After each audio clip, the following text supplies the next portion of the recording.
සාදු සාදු සාදු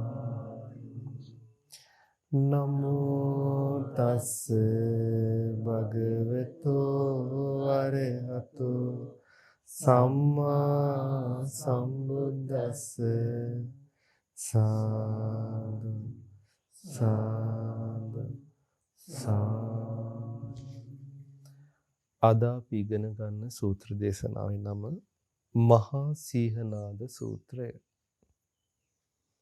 සිංහනාදයක් බඳු නැත්තම් සිංහයෙකුගේ නාදයක් වගේ ලස්සන දේශනාවක්. හැබැයි මේක විස්තරාත්මක කරපු දේශනාවක්. විශාලා මහනුවරට ආසන්නයේ බහි කියලා නගරයක් තියෙනවා. ඒ නගරේ නම මොකද්ද? බහි.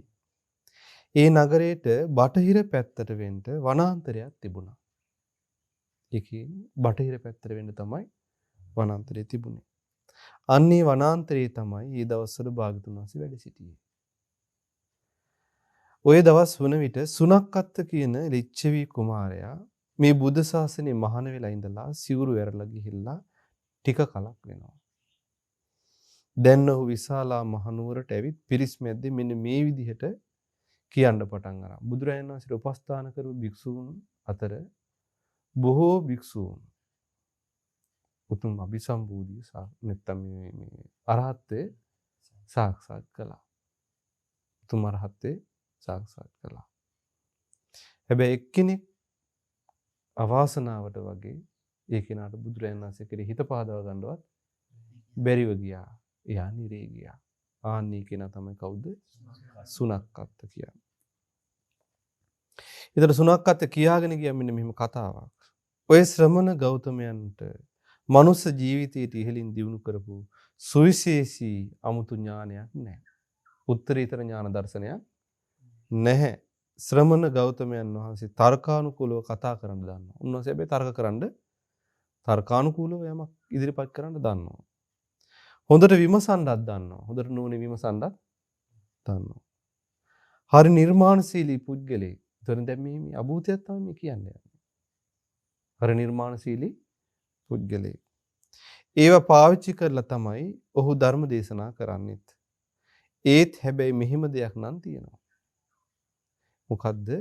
ඒ කිව්වේ ඔහු යම් ඉලක්කයක් පිණිස ධර්ම දේශනා කළා නම්, ඔහු යම් ධර්මයක් උපද්දවගෙන ඉලක්කයක් පිණිස යම් ධර්මයක් දේශනා කළා නම්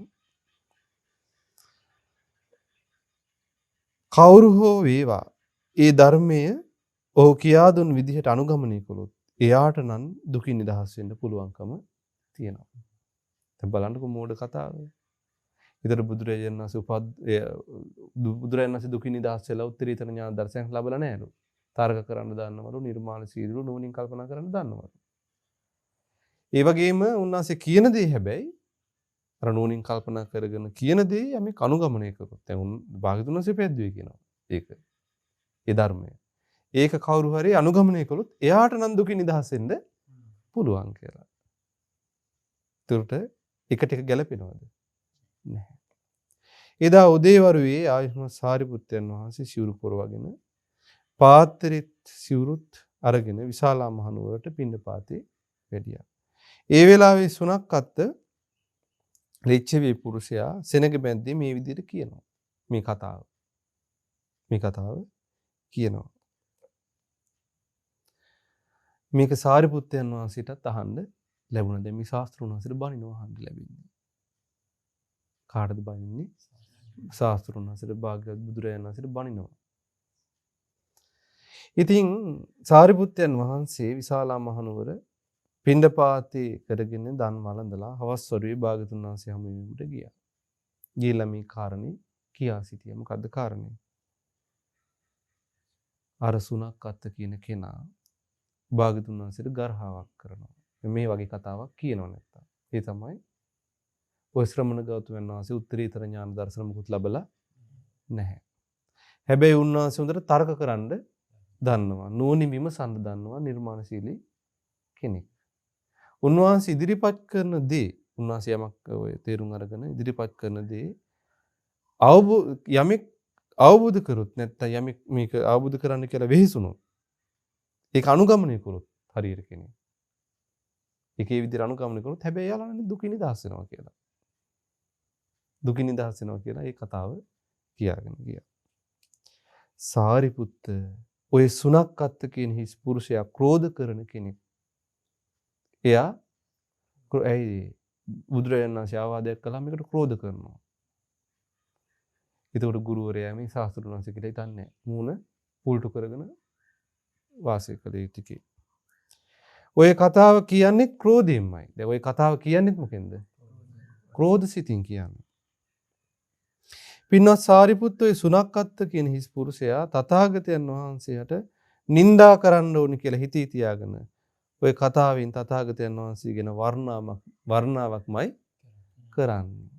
එයා නොදැන වර්ණාවක් කරන්නේ. හැබැයි අදහස මොකද්ද? නිඳා කරන අදහස. සිත ක්‍රෝධ සිත. අදහස නිඳා කරන අදහස.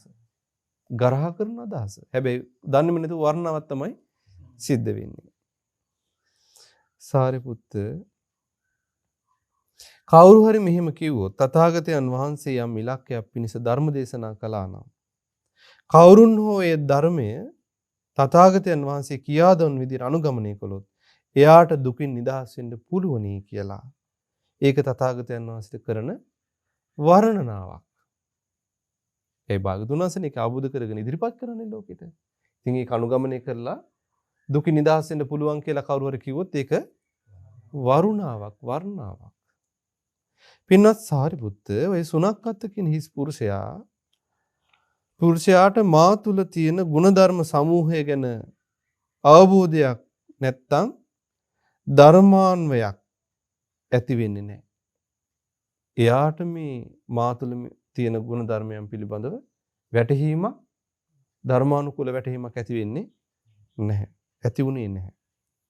ඒ කියන්නේ භාග්‍යතුන් වහන්සේ අරහං සම්මා සම්බුද්ධයි විඤ්ඤාචරණ සම්පන්නයි සුගතයි ලෝකවිදු ඒ වගේම අනුත්තර පුරුෂ ධම්ම සාරති සත්තා දේව මනුස්සනම් බුද්ධ භගවත් කියලා එහෙම බුදු ගුණ වශයෙන් මෙයාට වටහා ගන්න බැරිව ගියා බෑ.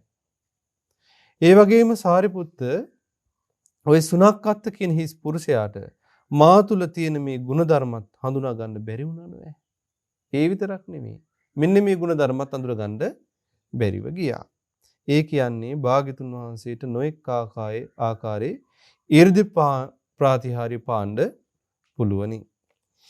කොහොමද තනි කෙනෙක් හැටියට ඉඳගෙන බොහෝ දෙනෙක් වගේ පෙනී හිටින්න පුළුවන්. එහෙනම් උපස්ථායක කාලේ මේක හරියට දැකලා හිත පහදව ගන්න ඒවත් බැරි වෙලා ළඟ ඉඳලා බලන්න අසත්පුරුෂකම පෙරට ඇවිල්ලා. බොහෝ දෙනෙක් වගේ පෙනී ඉන්න ඊට පස්සේ බොහෝ දෙනෙක් වගේ ඉඳලා තනි කෙනෙක් වගේ 100ක් වගේ වෙලා ඉඳලා එකපාරට එක්කෙනෙක් වගේ වෙනවා. එක්කෙනෙක් වගේ ඉඳලා 100,000ක් වගේ වෙනවා. ඊර්ධි ප්‍රාතිහාර්ය. නොපෙනී ඉඳලා පෙනී ඉන්නත් පුළුවන්. නොපෙනී ඉඳලා එකපාරම පේන්න ඉන්නවා. පෙනී ඉඳලා නොපෙනී ඉන්නත් පුළුවන් තථාගතයන් වහන්සේට. කිසි බාධාවක් නැතිව බිත්ති හරහා ප්‍රාකාර හරහා එහා පැත්ත පර්වත හරහා එහාට මෙහාට යන්න පුළුවන් හරියට අහස යනවා. ඊළඟට මේ මහ පොළවේ කිමිදෙන්න පුළුවන් උඩට මතුවෙන්න පුළුවන් හරියට ජලයේ කිමිදෙනවා වගේ. ජලයේ ඇවිදින්න පුළුවන් හරියට පොළවේ ඇවිදිනවා වගේ. ඊළඟට හරියට කුරුල්ලෙක් යනවා වගේ මේ පළඟ පිටි අහසේ යන්න පුළුවන්. කොටින්ම මේසා බල සම්පන්න හිරු සඳු දෙකත් අතින් පිරිමදින්න පුළුවන්. ඉරහඳ පවතින් පිරිමදින්න පුළුවන්. බඹලව දක්වාම හිතුමනාපයට ඕන දෙයක් කරන්න. බඹලව දක්වා වසඟ කරගෙන ඉන්නේ. කියන්නේ මේ ඕලාරික කයින් නිමිත්තට සම්විදලා යන්න පුළුවන්. ඒ කියන්නේ දිව්‍ය ලෝක 6ට. ඉන් එහාටත් මනෝ කායිකව යන්න පුළුවන්. මනෝ කායික බ්‍රහ්ම ලෝක, දිව්‍ය ලෝක වලට. මනෝ කායිකව ඒ කියන්නේ බ්‍රහ්ම ලෝක කියන එක. මනෝකායික දිව්‍ය ලෝක කියන්නේ මොකද්ද? බ්‍රහ්ම ලෝක වලට මනෝකායිකව යන්න පුළුවන්. පින්වත් සාරිපුත්ත ඔය සුණක්කත් හිස් පුරුෂයාට මා තුළ තියෙන මේ ගුණධර්ම තේරුම් ගන්න බැරි වුණා නේද? ඒ කියන්නේ භාග්‍යතුන් වහන්සේට දිවකන් තියෙනවා. සාමාන්‍ය ඒ කියන්නේ සාමාන්‍ය මිනිස් ස්වභාවය ඉක්මවා ගිය දිව්‍ය ශ්‍රවණේ තියෙනවා කියලා. ඒ කියන්නේ දුර හෝ වේවා ළඟ හෝ වේවා දෙවියන්ගේ මිනිස්සුන්ගේ සද්ද අහන්න පුළුවන්. සාරිපුත්ත සුණක්කත් කියන හිස් පුරුෂයාට මේ ගුණ ධර්මත් අවබෝධ කරගන්න බැරි වුණේ කියන්නේ භාගතුන් වහන්සේ ඕනෑම සත්‍යකුගේ ඕනෑම පුද්ගලයෙකුගේ හිත තමන්ගේ හිතින් පිරිසිඳ දැනගන්න පුළුවන් කියන හැකියාව. සරාගී වින්න අය පිළිබඳව එහෙම. විරාගී වින්න අය කෙරෙහි එහෙම. සමාහිත වින්න අය කෙරෙහි මෙයාලා සමාහිතව මේ විදිහට ඉන්නේ කියලා. ඒ වගේම අසමාහිත වින්න අය කෙරෙහි. ඒ වගේම සිත් උත්තරීතර බවට පත් කරගත්තු අය කෙරෙහි. ඒ උත්තරීතර බවට පත් නොකරගත්තු අය කෙරෙහි. මේ මේක එක්කනා පිළිබඳව බුදුරජාණන් වහන්සේට ඒ චිත්ත ස්වභාවයෙන් ඉන්න පුද්ගලයන් පිළිබඳව පිරිසිඳ දැනගැනීමේ ඥානයක් තිබුණා. ඒක බුදුරජාණන් වහන්සේගේ ඥානේ අනුව කටයුතු කරනවා මේ පුද්ගලයාට වටහා ගන්න බැරිව ගියා මේ සුණක්කත් කියන පුරුෂයාට. සාරිපුත්ත තථාගතයන් වහන්සේට මේ තථාගත බල 10 තියෙනවා. මේ තථාගත බල 10 තියෙනවා. ඒකට කියනවා දස තථාගත බල.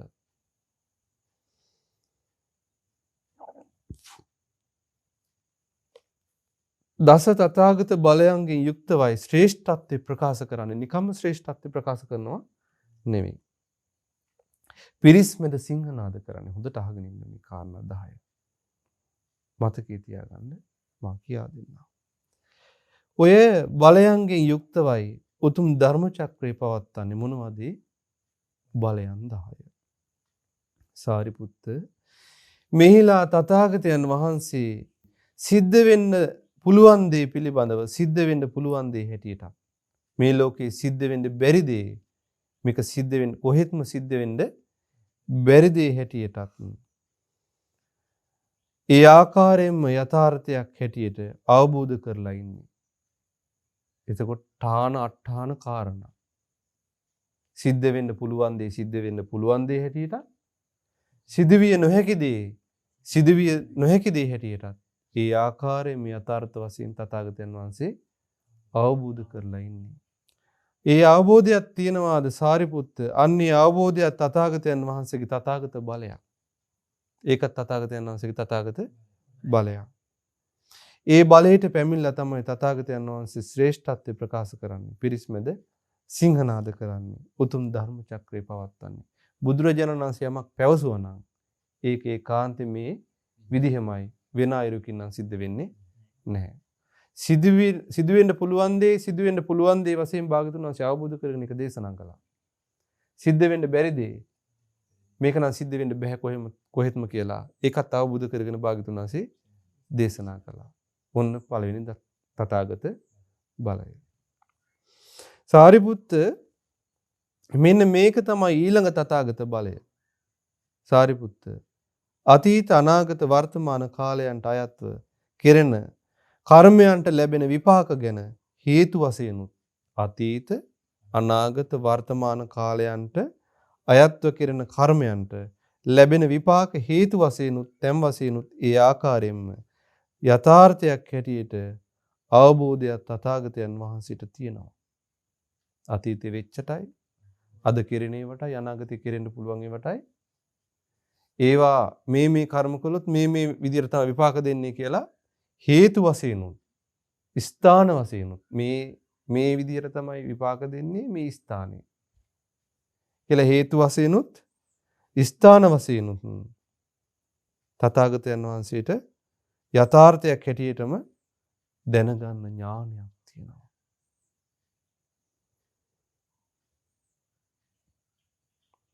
ඔක තමයි දෙවෙනි තථාගත බලය. ඒ කියන්නේ කර්මඵලයන් පිළිබඳව අතීත අනාගත වශයෙන් රැස් වෙන්න තියෙන කර්මයන් පිළිබඳව හේතු වශයෙන් ස්ථාන වශයෙන් පවසන්න පුළුවන් හැකියාව. සාරිපුත්ත ඊළඟට තවත් තථාගත බලයක් තියෙනවා. ඕනෑම ආකාරයේ උපතක් කරා යාමට හේතු වන සෑම වැඩපිළිවෙලක් ගැනම තථාගතයන් වහන්සේට පරිපූර්ණ අවබෝධයක් තියෙනවා. සියලු තැන්වලට යන ක්‍රමය සියලුම තැන්වලට යන ක්‍රමය බුදුරජාණන් වහන්සේ දන්නවා. ඒ ගැන අවබෝධයක් තියෙනවා. ඒ කියන්නේ මොනවාද? නිරේ යන්න උනත් මේ ක්‍රමයයි කියලා දන්නවා. പ്രേත ලෝකේ යන ක්‍රමය දන්නවද නැද්ද? ඔව්. ඊළඟට තිරිසන් ලෝකේ යන ක්‍රමය, අසුර ලෝකයකට යන ක්‍රමය, මනුස්ස ලෝකෙට යන ක්‍රමය, දිව්‍ය ලෝක වලට යන්නේ කොහොමද? බ්‍රහ්ම ලෝක වලට යන්නේ කොහොමද? නිවන් දකින්නේ කොහොමද? කියලා සියලු ලෝකයන්ටමපත් වෙන ක්‍රමය. සියලුම මාර්ගයන් පිළිබඳ වැටහීම බුදුරජාණන් වහන්සේට තියෙනවා. ඒක කීවෙනි එකද? තුන්වෙනි එක. සාරිපුත් ඊළඟට තවත් තථාගත බලයක් තියෙනවා. නොඑක් ස්වභාවයෙන් යුතු විවිධාකාර ස්වභාවයෙන් යුතු මේ ලෝකය ගැන තථාගතයන් වහන්සේට පරිපූර්ණ අවබෝධයක් තියෙනවා. නොඑක් විවිධ ස්වභාවයෙන් යුතු මේ ලෝකය පිළිබඳව තථාගතයන් වහන්සේට පරිපූර්ණ අවබෝධයක් තියෙනවා. ඉතින් සාරිපුත්ත නොඑක් ස්වභාවයෙන් යුතු විවිධාකාර ස්වභාවයෙන් යුතු මේ ලෝකය ගැන තථාගතයන් වහන්සේ තුල යම් අවබෝධයක් ඇද්ද? සාරිපුත්ත අන්නේ අවබෝධයෙන් තථාගතයන් වහන්සේ තථාගත බලයටපත් වෙලා ඉන්නවා. ඒ බලයට පැමිණලා තමයි තථාගතයන් වහන්සේ ශ්‍රේෂ්ඨත්වය ප්‍රකාශ කරන්නේ, පිරිස්මෙද සිංහනාද කරන්නේ, උතුම් ධර්ම චක්‍රය පවත්වන්නේ. ඒ කියන්නේ මොකද්ද? විවිධ ස්වභාවයෙන් යුතු නොඑක් ස්වභාවයෙන් යුතු මේ ලෝකයේ පිළිබඳව පරිපූර්ණ අවබෝධයක් තියෙනවා. අඩුවක් නැති නොඇසුණු අවබෝධයක්. සාරිපුත්ත ඊළඟට තවත් තථාගත බලයක් තියෙනවා. නොඑක් ආකාරයේ ජීවිතවලට මේ සත්‍යයන් සකස් වෙවි යන ආකාරය ගැන තථාගතයන් වහන්සේට පරිපූර්ණ අවබෝධයක් තියෙනවා. නොඑක් ආකාරයේ ජීවිතවලට සකස් වෙවි යන විදිහ ගැන පරිපූර්ණ අවබෝධයක් තියෙනවා. ඉතින් සාරිපුත්ත නොඑක් ආකාරයේ ජීවිතවලට මේ සත්‍යයන් සකස් වෙවි යන ආකාරය පිළිබඳව යම් අවබෝධයක් ඇද්ද? අන්නේ තථාගත බලයටපත් වෙලයි ශ්‍රේෂ්ඨත්වය ප්‍රකාශ කරන්නේ. පිරිස්මෙද සිංහනාද කරන්නේ. ඒ වගේම උතුම් ධර්ම චක්‍රය පවත්වන්නේ. ඊළඟට තවත් තථාගත බලයක් තියෙනවා. ඕනෑම සත්‍යයකගේ ඕනෑම පුද්ගලයෙකුගේ ජීවිතාභ්‍යන්තරයේ සැඟවී තියෙන ශ්‍රද්ධා, විරිය, සති, සමාධි, ප්‍රඥා යන ඉන්ද්‍රිය ධර්ම පහ දියුණු වෙන හැටිත්. එතකොට ඉන්ද්‍රියයන්ගේ දියුණු වෙන ස්වභාවය ඕනෑම සත්‍ය මේක සැඟවිලා තියෙන්නේ. මේ ඉන්ද්‍රිය පරෝපරියත්ති ඥානෙ තියෙන කාට විතරද? තථාගතයන් වහන්සේට, බුදුරජාණන් වහන්සේ නමකට විතරයි. රහතන් වහන්සේ නමකට ඇත්තේ නැහැ. ඒ වගේම පිරිහෙන හැටිත්, ඒ වගේම පරිපූර්ණ වෙන හැටිත්, දියුණු වෙන හැටි, පිරිහෙන හැටි, පරිපූර්ණ වෙන හැටි ගැන සම්පූර්ණ පරිපූර්ණ අවබෝධයක් තියෙනවා. සාරිපුත්ත ඕනෑම සත්‍යයකගේ පුද්ගලයෙකුගේ ජීවිතයේ අභ්‍යන්තරයේ පවතින මේ ශ්‍රද්ධා, විරිය, සති, සමාධි, ප්‍රඥා යන ඉන්ද්‍රිය ධර්මයන්ගේ මේ ස්වභාවය ගැන දන්නා නුවණ නම් තථාගත බලයට තථාගතයන් වහන්සේ පත් වෙලා තමයි මේ ශ්‍රේෂ්ඨත්වය ප්‍රකාශ කරන්නේ. පිරිස්මෙද සිංහනාද කරන්නේ, ධර්ම චක්‍රය පවත්වන්නේ, ප්‍රවර්තනය කරන්නේ. සාරිපුත් ඊළඟට තවත් තථාගත බලයක් තියෙනවා. මේ බුදුරජාණන් වහන්සේට තියෙන බල. ධානය ගැන, හිත කෙලෙස් වලින් නිදහස් කරගන්න ක්‍රම ගැන, සමාධි ගැන, සමාපatti ගැන, ඒවා පිරිහෙන්නේ කොහොමද? ඒ වගේම පිරිසිදු වෙන්නේ කොහොමද? පිරිහෙන විදිහ, පිරිසිදු වෙන විදිහ. ඒ වගේම සමාපatti වලින් නැගී හිටින විදිහ ගැන, ඒ වගේම සමාපatti වලට සම්බන්ධින විදිහ ගැන, නැගී හිටින විදිහ ගැන තථාගතයන් වහන්සේට පරිපූර්ණ අවබෝධයක් තියෙනවා. කොහොමද මේ මොනවාද?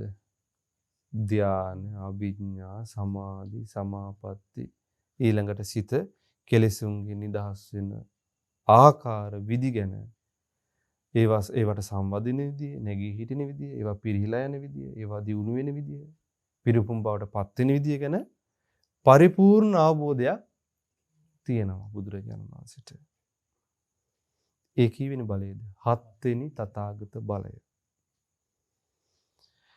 සාරිපුත් ඊළඟට තවත් තථාගත බලයක් තියෙනවා. තමන් කලින් ගත කළ අනේක වූ ජීවිත ගැන තථාගතයන් වහන්සේට කැමැති තරමක් සිහි කරන්න පුළුවන්. කැමැති තාක් සිහි කරන්න පුළුවන්. කිසිම තැනක ආවරණයක් තියෙනවද? කිසිම තැනක ආවරණයක් බාධාවක් නැහැ. කිසිම තැනක ආවරණයක් බාධාවක් නැහැ. ජීවිත 1ක් 2ක් 4ක් 5ක් 10ක් 100ක් 200ක් ලක්ෂ කෝටි ගණන් මේ ලෝකේ සකස් වෙන කල්ප තියෙනවා, විවට වෙන කල්ප, විවට්ට කල්ප. විනාශ වෙන කල්ප තියෙනවා, සම්වට්ට කල්ප. ඔය දෙකට එකට කරලා බලනවා සම්වට්ට විවට්ට කල්ප. එහෙම කෝටි ප්‍රකෝටි ගණන් අනන්ත වූ සසර ගමන බලන්න පුළුවන්.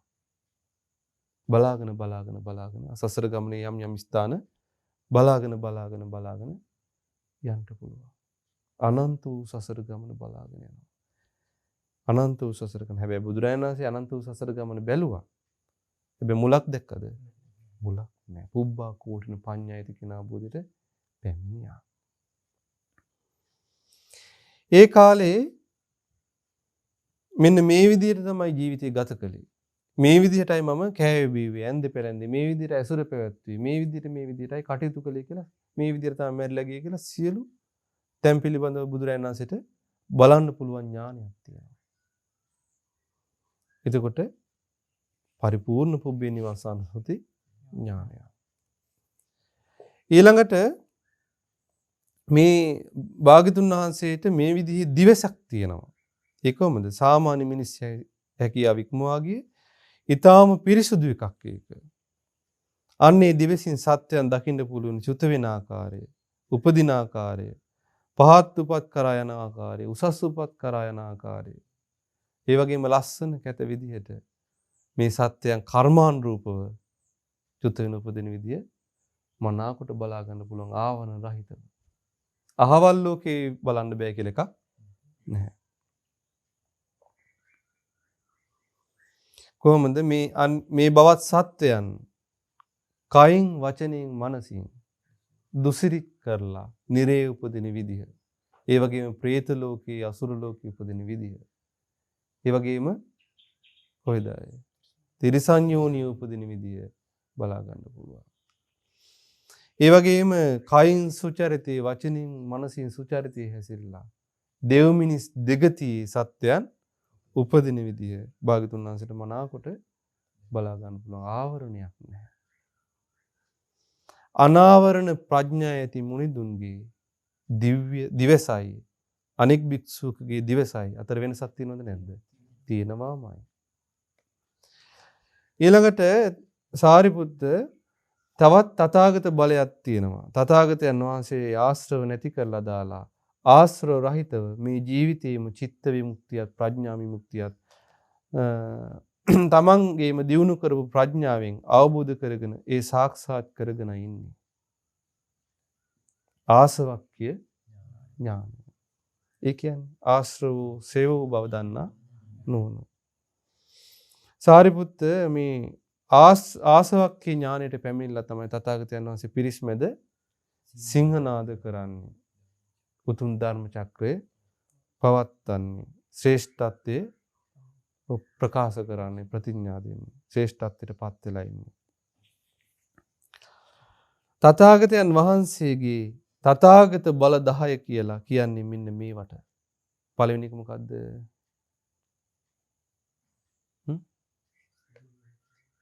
සිදුවිය හැකි දේ සිදුවිය හැකි දේ හැටියටත් සිදුවිය නොහැකි දේ සිදුවිය නොහැකි දේ හැටියටත් දැනගන්න නුවණ.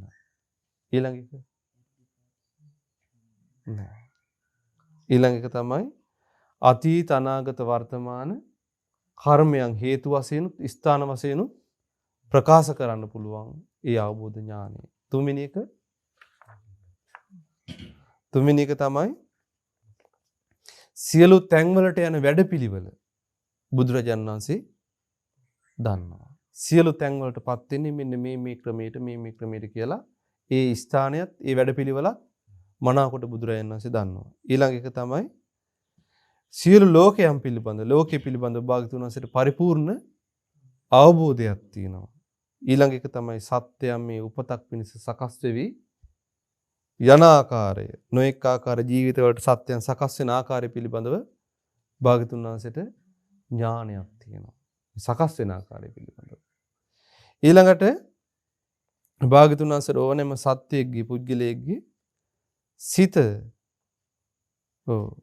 ඒ වගේ මේ සිත ඇතුළේ එන ජීවිත අභ්‍යන්තරයේ සැඟවී පවතින ශ්‍රද්ධා විරිය සති සමාධි ප්‍රඥා යන ඉන්ද්‍රිය ධර්මයන් පිළිබඳව මනා වැටහීමක් තියෙනවා. ඒ වගේම ධාන අභිඥා සමාධි සමාපatti මේ ඒ වගේම හිත නිකලෙස් වෙන මාර්ග ගැන මේ වැඩෙන විදිහ, ඒ වගේම මේවා කිලිටි වෙන විදිහ, ඒ වගේම පිරිහෙන විදිහ, ඒ වගේම පරිපූර්ණත්වයටපත් වෙන විදිහ, දියුණු වෙන විදිහ භාගතුන් වහන්සේට ඒ සියලු දේවල් පිළිබඳව අවබෝධයක් තියෙනවා. අවබෝධ ඥානයක් තියෙනවා. ඊළඟට තමයි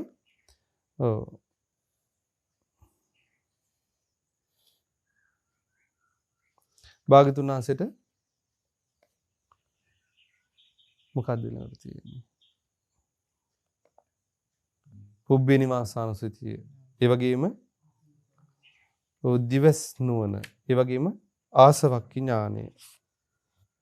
ඉතින් පින්වත් සාරිපුත්ත මේ ආකාරයෙන් පරිපූර්ණ කරගත් ගුණදහම් තමා තුළ තිබෙන බව දන්නා මේ විදිහට පරිපූර්ණ කරගත් ගුණදහම් තමා තුළ තියෙන බව දකින මා ගැන කවුරුන් හරි මෙහෙම කිව්වොත් එතකොට භාග්‍යතුන් වහන්සේ හේතු සහිතවයි මේ ඥානයන් පිළිබඳව ප්‍රකාශ කළේ. මෙන්න මේ විදිහට කිව්වොත් මේ ශ්‍රමණ ගෞතමයන් වහන්සේට මනුස්ස ජීවිතයට ඉහළින් දියුණු කරපු සුවිශේෂී වූ අමුතු ඥානයක් නැහැ කියලා. මනුස්ස ජීවිතයට වඩා සාමාන්‍ය මිනිස් ස්වභාවයට වඩා උත්තරීතර මනුස්ස ධර්ම මේ ශ්‍රමණ ගෞතමයන් වහන්සේට නැහැ කියලා. ඔය ශ්‍රමණ ගෞතමයන් වහන්සේට මනුස්ස ජීවිතයට දිනු අමුතු ඥානයක් නැහැ. ශ්‍රමණ ගෞතමයන් වහන්සේ තර්කානුකූලව කතා කරන්න දන්නවා. හොඳට විමසන්න දන්නවා. හරි නිර්මාණශීලී පුද්ගලයෙක්. ඒවා පාවිච්චි කරලා තමයි ධර්ම දේශනා කරන්න කියලා. සාරිපුත්ත ඒ තැනැත්තා ඔය වචනේ අත්හැරියේ නැත්තම් ඒ වගේම ඔය සිත අත්හැරියේ නැත්තම් ඔය දෘෂ්ටිය අත්හැරියේ නැත්තම් ඔළුවේ තියෙන බරක් බිමින් තියනවා වගේ මැරෙනවත් එක්කම කොහෙද උපදින්නේ? ඔහුට නිරේ උපදින්නයි සිද්ධ වෙන්නේ. ඔහුට නිරේ උපදින්නයි සිද්ධ වෙන්නේ. සාරිපුත්ත ඒක මෙන්න මේ වගේ දෙයක්. හරි ශ්‍රද්ධාවක් ඇති කරගන්න පුළුවන් මේ කාරණේට. අනිවාර්යෙන් මේක සිද්ධ වෙන්නේ හරියට මෙන්න මේ වගේ කියනවා. සීල සම්පන්න, සමාධි සම්පන්න, ප්‍රඥා සම්පන්න වූ භික්ෂුව මේ ජීවිතේදීම රහත් වෙනවා වගේ. සීල සම්පන්න, සමාධි සම්පන්න, ප්‍රඥා සම්පන්න භික්ෂුව ඒකාන්තයෙන් මේ ජීවිතේ රහත් වෙනවා වගේ තමයි මේක සිද්ධ වෙන්නේ. අනිවාර්යෙන් එක වෙනවද නැද්ද? වෙනවා. ওই දෙකම වෙනවා. සතුටක් ඇති කරගන්න බැරිද? එහෙනම් ජීවිතේ සීල සම්පන්න කරගත්තොත් ශ්‍රමණ ජීවිතය. සමාධි සම්පන්න කරගත්තොත්, ප්‍රඥා සම්පන්න කරගත්තොත් රහත් වෙනවා කියන එක සිද්ධ වෙනවා. දකින්න ලැබෙන දෙයක්. අරහත්ත්වය කියන්නේ අත්දැකීමක් එතකොට. සාරිපුත්ත තථාගතයන් වහන්සේට විසරද ඥාන 4ක් තියෙනවා. විසරද ඥාන කීයද? 4ක් තියෙනවා. දස තථාගත බල තියෙනවා. ඒ වගේම විසරද ඥාන 4ක් තියෙනවා. ඔන්න දැන් විසරද ඥාන 4. ඒ විසරද ඥාන 4ට පැමිණලයි ශ්‍රේෂ්ඨත්වය ප්‍රකාශ කරන්නේ, පිරිස්මෙද සිංහනාද කරන්නේ, උතුම් ධර්ම චක්‍රය පවත්වන්නේ. මොනවාද මේ විසරද ඥාන 4? ඔබ වහන්සේ සම්මා සම්බුද්ධයි කියලා ප්‍රතිඥා දෙනවා. නමුත් ඔබ වහන්සේ මේ ධර්මයන් අවබෝධ කොට නැහැ නෙවෙයි කියලා මේ ලෝකේ කිසිම ශ්‍රමණයෙකුට, බ්‍රාහ්මණයෙකුට, කිසිම දෙවියෙකුට, මාරයෙකුට, කිසිම බ්‍රහ්මයෙකුට, කිසිම කෙනෙකුට සම්බුද්ධත්වයේ ආරම්භය කරුණු සහිතව මට අභියෝගයක් කරන්න බෑ. ඔබ වහන්සේ සම්බුද්ධයි කියලා ප්‍රතිඥා දෙනවා. හැබැයි මේ ධර්මයන් අවබෝධ කරලා නැහැ කියලා නම් කවදාවත් කියන්න බෑ. ඒ කියන්නේ සියලු ධර්මයෝ, සියලු ධර්ම ධාතු අවබෝධ කරලාද නැද්ද? අවබෝධ කරලා. කිසිම කෙනෙකුට එහෙම කියන්න බෑ. කරුණු සහිතව කියන්න බෑ. අභූතයෙන් කියයි. හැබැයි කරුණු සහිතව කියන්න බෑ. සාරිපුත්ත කොටින්ම කියනවා නම් ඒ ගැන අල්ප මාත්‍ර වූ සිදුරක්වත් මන් දකින්නේ නැහැ. කියනවා තියා කරුණු සහිතව අල්ප මාත්‍ර සිදුරක්වත් මම දකින්නේ නැහැ. පින්වත් සාරිපුත්ත මේ කාරණේ ගැන අල්ප මාත්‍ර සිදුරක්වත් නොදකින නිසාම මම ඉන්නේ හරිම නිදහස් සිතින්. ඒ කාටවත් බය වෙන්න ඕනද? කිසිම බයක් නැති සිතින් විශාරද බවට පත් වෙලයි මම ඉන්නේ. බලන්න තථාගතයන් වහන්සේ අන්න විශාරද ඥානය ප්‍රකාශ කරන විදිහ. විශාරද ඥානි පළවෙනි ඥානය මොකද්ද?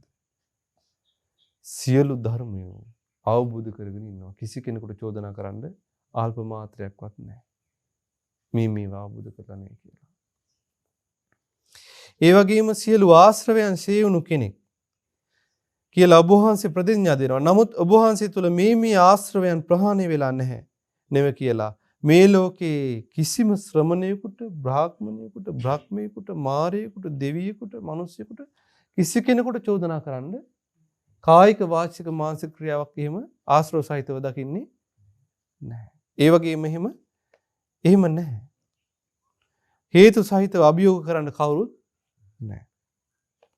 ඉතින් සාරිපුත්ත මේ කාරණේ ගැන අල්ප මාත්‍ර සිදුරක්වත් මම දකින්නේ නැහැ. ඒ දකින්නේ නැති නිසාම මම ඉන්න හරිම නිදහස් සිතින්. ඒ වගේම නිර්භය සිතින් විශාරද බවට පත් වෙලයි මං ඉන්නේ.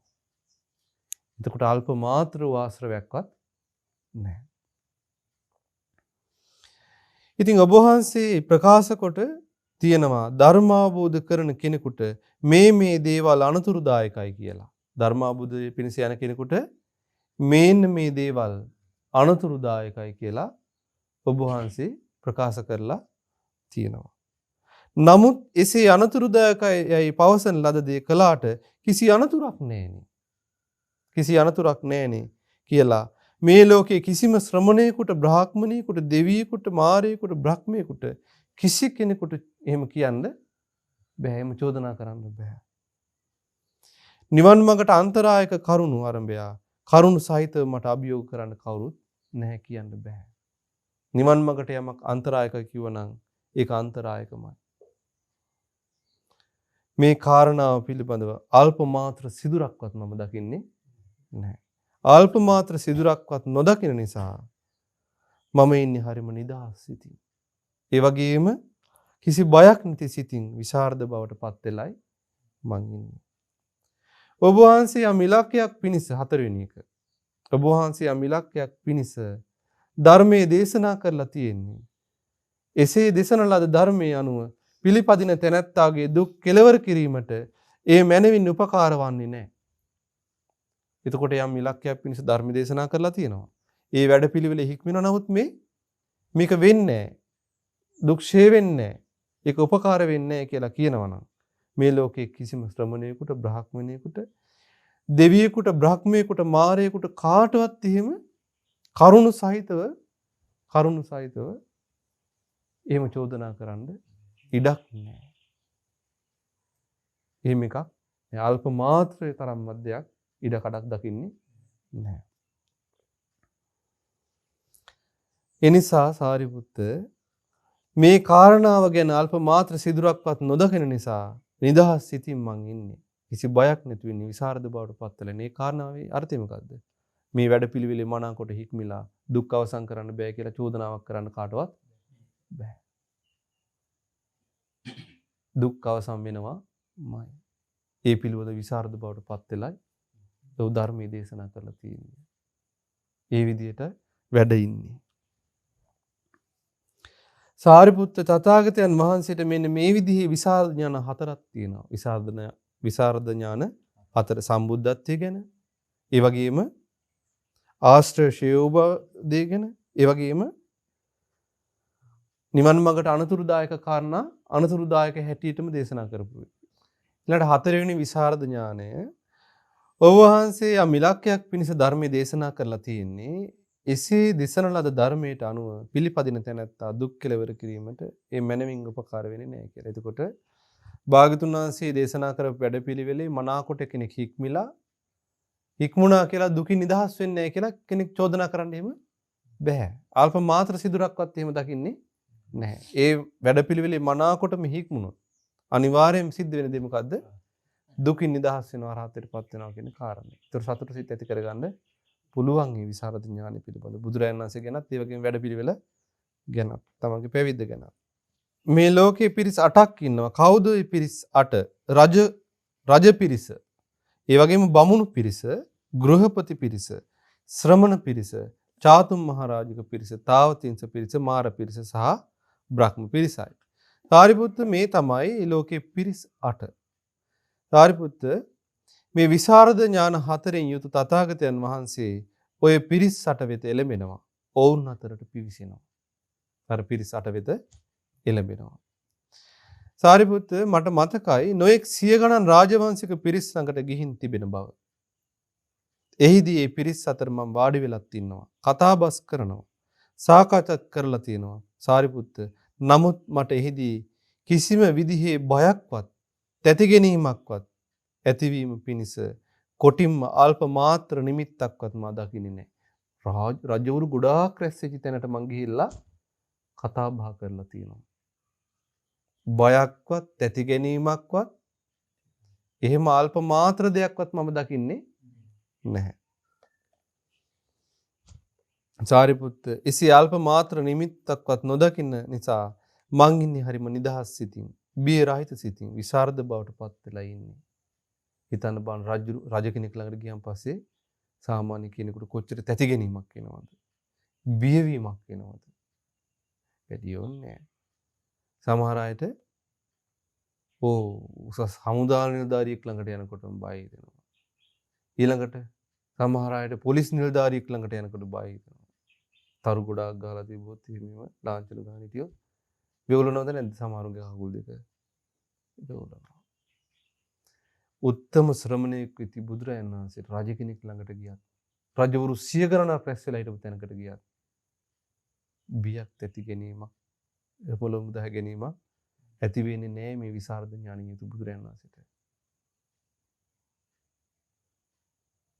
එහි මාත්‍රයක් අල්ප මාත්‍ර කාරණයක්වත් එහෙම දකින්නේ නැහැ. ඒ වගේම නොඑක් සිය ගණන් බමුණු ඉන්නවා. බමුණු පිරිස්. එයාලා ළඟටත් එහෙම එනවා. ඒත් බියත් ඇති ගැනීමක් එහෙම ඇති වෙන්නේ නැහැ. ගෘහපති පිරිස් ළඟට, ශ්‍රමණ පිරිස් ළඟට, චාතුම් මහරජික දෙවියන් ළඟට, තාවතිංස දෙවියන් ළඟට, ඒ වගේම බ්‍රහ්මයන් ළඟට, මාරයන් ළඟට පවා යනවා කතා බස් කරනවා. නමුත් එහෙම අල්ප මාත්‍ර බියක්වත් හටගන්නේ නැහැ. බිය රහිත සිතින් විසරද බවට පත් වෙලා ඉන්නේ බුදුරජාණන් වහන්සේ.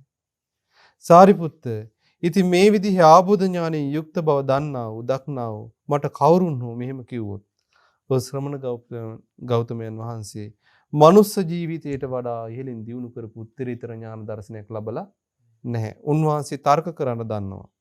තර්කානුකූලව කතා කරන්න දන්නවා. නිර්මාණශීලී පුද්ගලයෙක් ඒවා පාවිච්චි කරලා තමයි ධර්ම දේශනා කරන්නේ කියලා. ඔහු ඔය සිත අතහැරියේ නැත්තම්, ඔය වචනේ අතහැරියේ නැත්තම්, ඔය දෘෂ්ටි අතහැරියේ නැත්තම් ඔසවාගෙන ආපු බරක් බිමින් තියනවා වගේ මරණින් මත්තේ කෙලින්ම නිරේ. යථාබතං නික්කිත්තං ඒවා නිරයෝ නිරේ උපදිනවා. සාරිපුත්තියක මෙන්න මේ වගේ දෙයක් සීල සම්පන්න, සමාධි සම්පන්න, ප්‍රඥා සම්පන්න භික්ෂුව ඒකාන්තයෙන් රහත් වෙනවා කියන එක දකින්න ලැබෙනවා. සාරිපුත්ත උපත ලබන ක්‍රම 4ක් තියෙනවා. මොනවද ඒ 4? අණ්ඩජ ඒ කියන්නේ බිත්තර කටුවක් ඇතුලේ ඉපදීම. ඊළඟට ජලාබුජ වෙදා මහක මවකුසක ඉපදීම. ඊළඟට සංසේජදජ සංසේජද කියන්නේ තෙත් පරිසරයක උපදින එක. බිත්තර කටුවක් නැතුව නිකන් ජල්ලි වගේ තැනක හරි තෙත් පරිසරයක හරි එහෙම උපදිනවා. ඊළඟට උපපාතිකව කර්මානුරූපව පහළ වෙනවා. බිත්තර කටුවක් ඇතුලේ උපදින එක ගැන විස්තර කරලා තියෙනවා. ඒ වගේම ගර්භාෂයක් ඇතුලේ වැඩිලා ඒකෙන් ඉපදෙන විදිහේ සත්තු ඉන්නවා. එයාට කියනවා ජලාබුජ. ඊළඟට කුණු වෙච්ච මස් වලත් සත්තු උපදිනවා. කුණු වෙච්ච ආහාර වලත් සත්තු උපදිනවා. අසුචි වලත් උපදිනවා. කුණු වතුර වලවල් වලත් උපදිනවා. ඒ තමයි සංසිද්ධ උපත්. ඒ වගේ දෙවියන්, නිරිසතුන්, ඇතැම් මිනිසුන්, ඇතැම් പ്രേත කොටස් උපදිනවා. ඕපවාතිකව කර්මාන් රූප පහළ වෙනවා. සාරිපුත්ත ඉතින් මේ විදිහේ ආબોධ ඥානකින් යුක්ත බව දක්නා මට කවුරු හරි මෙහෙම කිව්වොත් ඔය ශ්‍රමණ ගෞතමයන් වහන්සේට උත්තරීතර ඥාන දර්ශනයක් නැහැ. උන්වහන්සේ තර්ක කර කර කතා කරනවා. හොඳට නුවණින් විමසන්න දන්නවා. ඒ වගේම නිර්මාණශීලී පුද්ගලෙක් ඒව පාවිච්චි කරලා තමයි ධර්ම දේශනා කරන්න කියලා. ඒ වචනේ අතහැරියේ නැත්නම් ඒ සිත දෘෂ්ටි අතහැරියේ නැත්නම් ඔහු හොසවාගෙන ආපු බර බිමින් තියනවා වගේ නිරේ උපදිනවා කෙලින්ම මරණින් මත්තේ. ඒක හරියට මොන වගේද? සීල සමාධි ප්‍රඥා සම්පන්න භික්ෂුව මේ ජීවිතයේදීම අරහත්ත්වයටපත් වෙනවා කියන එක දකින්න ලැබෙන දෙයක් වගේ. සාරිපුත්ත ගති පහක් තියෙනවා. ඒ ගති පහ මොනවද? නිරය, තිරිසන් යෝනිය, പ്രേත ජීවිතේ, මිනිස් ජීවිතේ, දිව්‍ය ජීවිතේ යන මේවා. සාරිපුත්ත නිරය ගැනත් මම දන්නවා. නිරේ උපදින්න හේතු වෙන මගක් දන්නවා. නිරේ උපදින්න හේතු වෙන වැඩපිළිවෙලක් දන්නවා. නිරේ යන විදියට ජීවිතය ගත කරලා මරණින් පස්සේ සැප නැති දුගතිය කියලා කියන නිරේ උපත ලබනවා නම් මම ඒකත් දන්නවා. සාරිපුත්ත තිරිසන් යෝනිය ගැනත් දන්නවා. ඒ වගේම තිරිසන් යෝනිය උපදින්න හේතු වෙන මගක් දන්නවා. ඒ වගේම තිරිසන් යෝනියේ උපදින්න හේතු වෙන වැඩපිළිවෙලත් මම දන්නවා.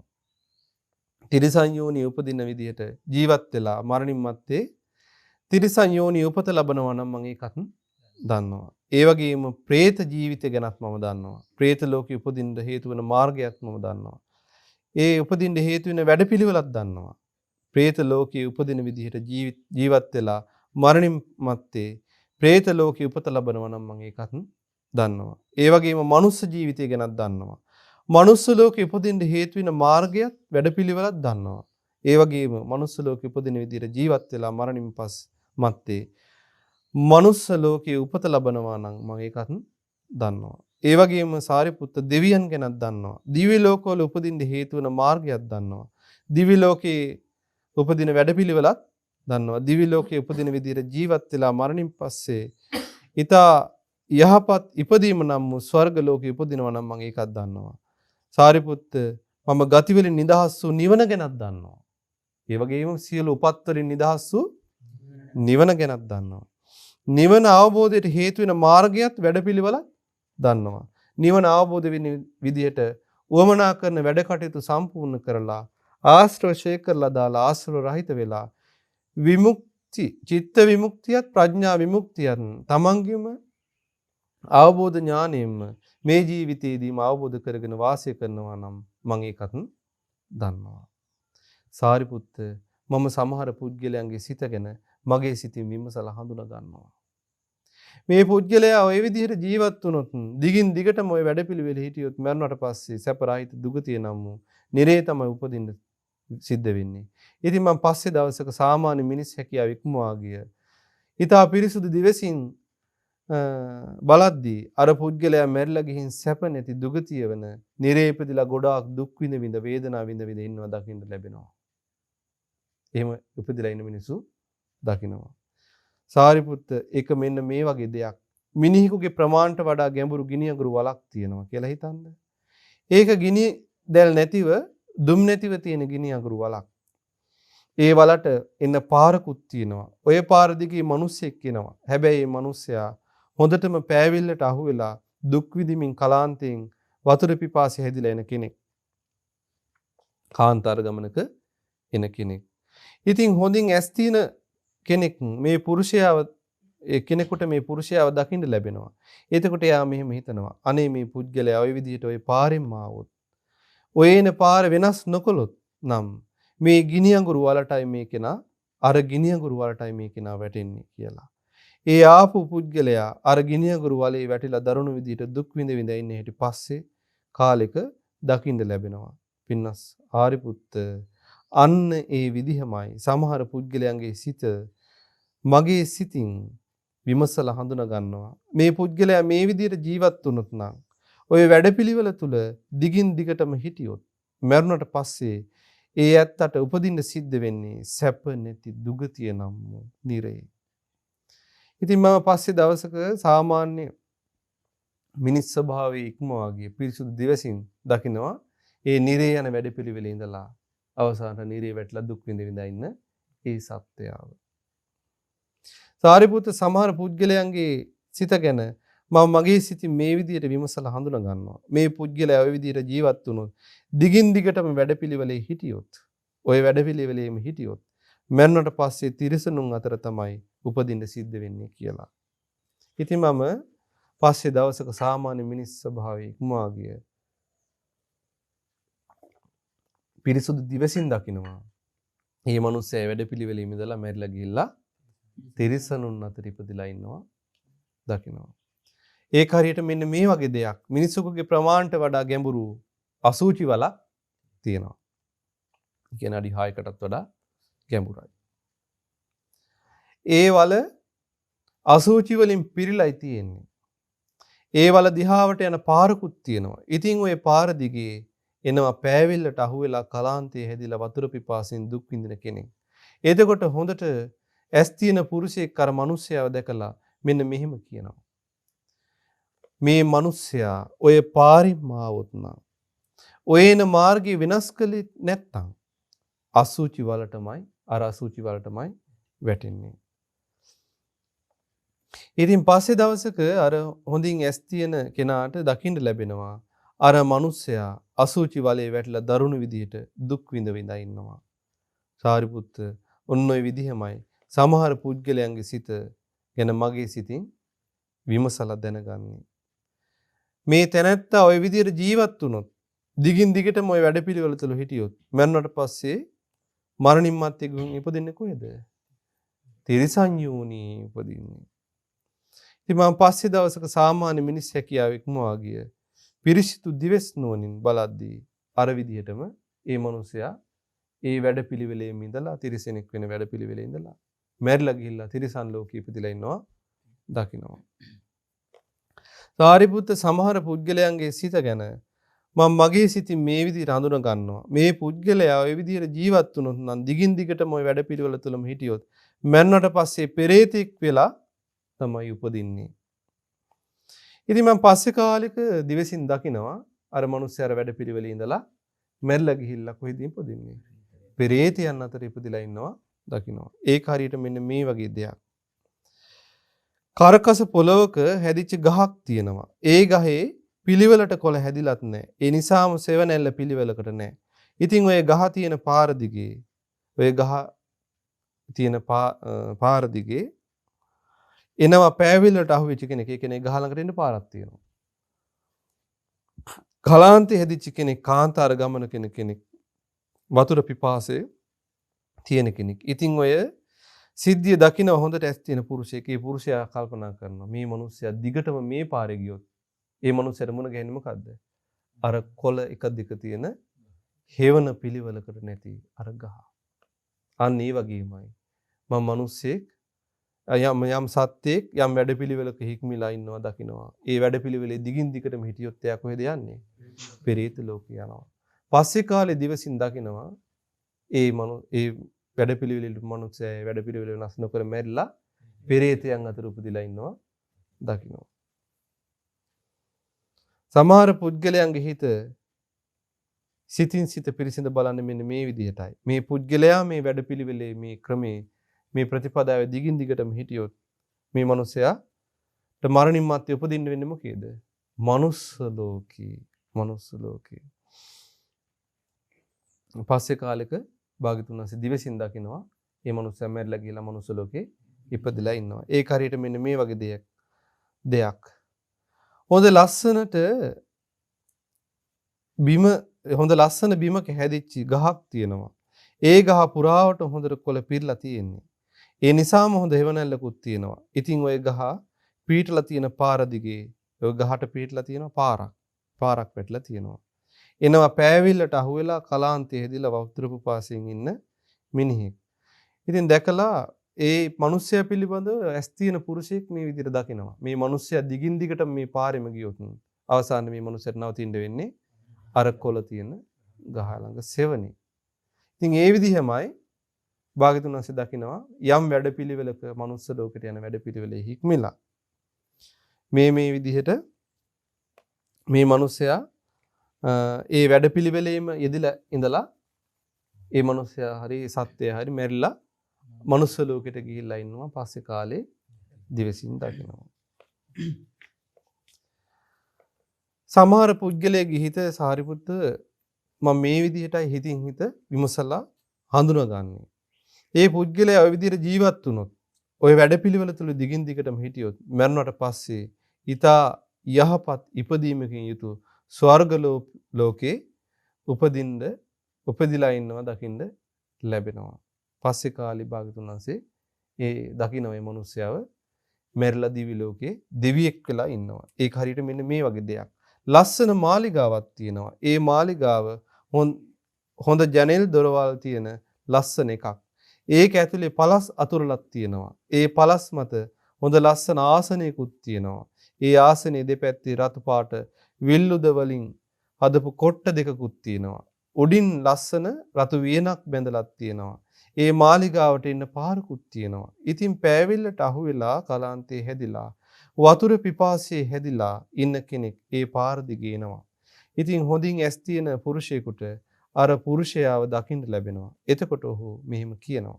මේ පුද්ගලයා දිගින් දිගට මේ පාරේ ගියොත් අර මාලිගාවට තමයි මෙයාට යන්න වෙන්නේ. අන්න ඒ වගේමයි සමහර වැඩපිළිවෙල වල යෙදී ඉන්න මිනිස්සුયો ඒ දිවි ලෝකේ යන වැඩපිළිවෙලක යෙදিলা ඉන්න මිනිස්සුયો අවසානට මැරිලා ගිහිල්ලා කොහෙද ඉන්නේ? දිවි ලෝකයේ උපදිලා ඉන්නවා භාගතුන් වහන්සේ දකිනවා කියනවා.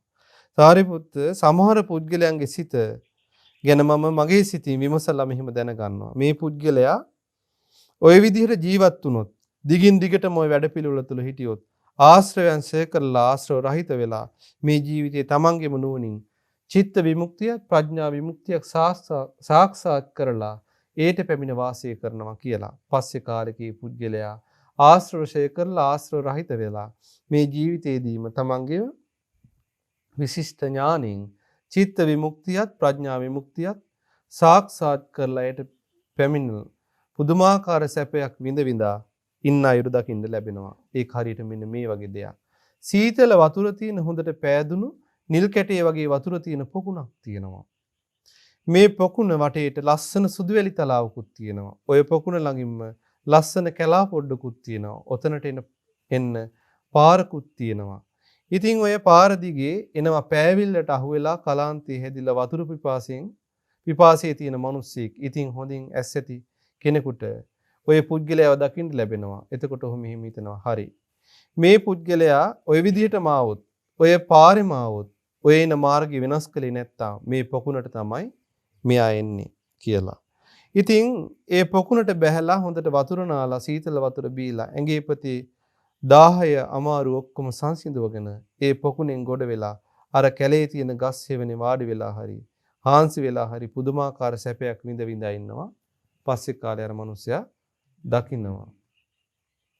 සාරිපුත්ත ඔන්න ඔය විදිහමයි සමහර පුද්ගලයන්ගේ හිත මගේ සිතින් පිරිසිඳ විමසා බලනකොට දැනගන්නවා මේ වැඩපිළිවෙලෙම දිගින් දිගටම හිටියොත් නම් ආශ්‍රවයන් ශේ කරලා ආශ්‍රව රහිත වෙලා මේ ජීවිතයේම තමන්ගේ ප්‍රඥාවෙන් විශිෂ්ට ඥාණයෙන් චිත්ත විමුක්තිය ප්‍රඥා විමුක්තියක් සාක්ෂාත් කරගෙන වාසය කරනවා කියලා.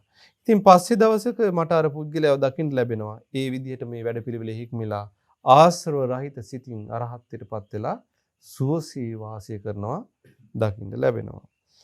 සාරිපුත්ත ඉතින් මේ විදිහේ අවබෝධ ඥානකින් යුක්ත බව දක්නා වූ මට කවුරු හරි මෙහෙම කිව්වොත් ඔය ශ්‍රමණ ගෞතමයන් වහන්සේට සාමාන්‍ය මිනිස් ස්වභාව ඉක්මවා ගිය පිරිසිදු ඥාන දර්ශනයක් නැහැ.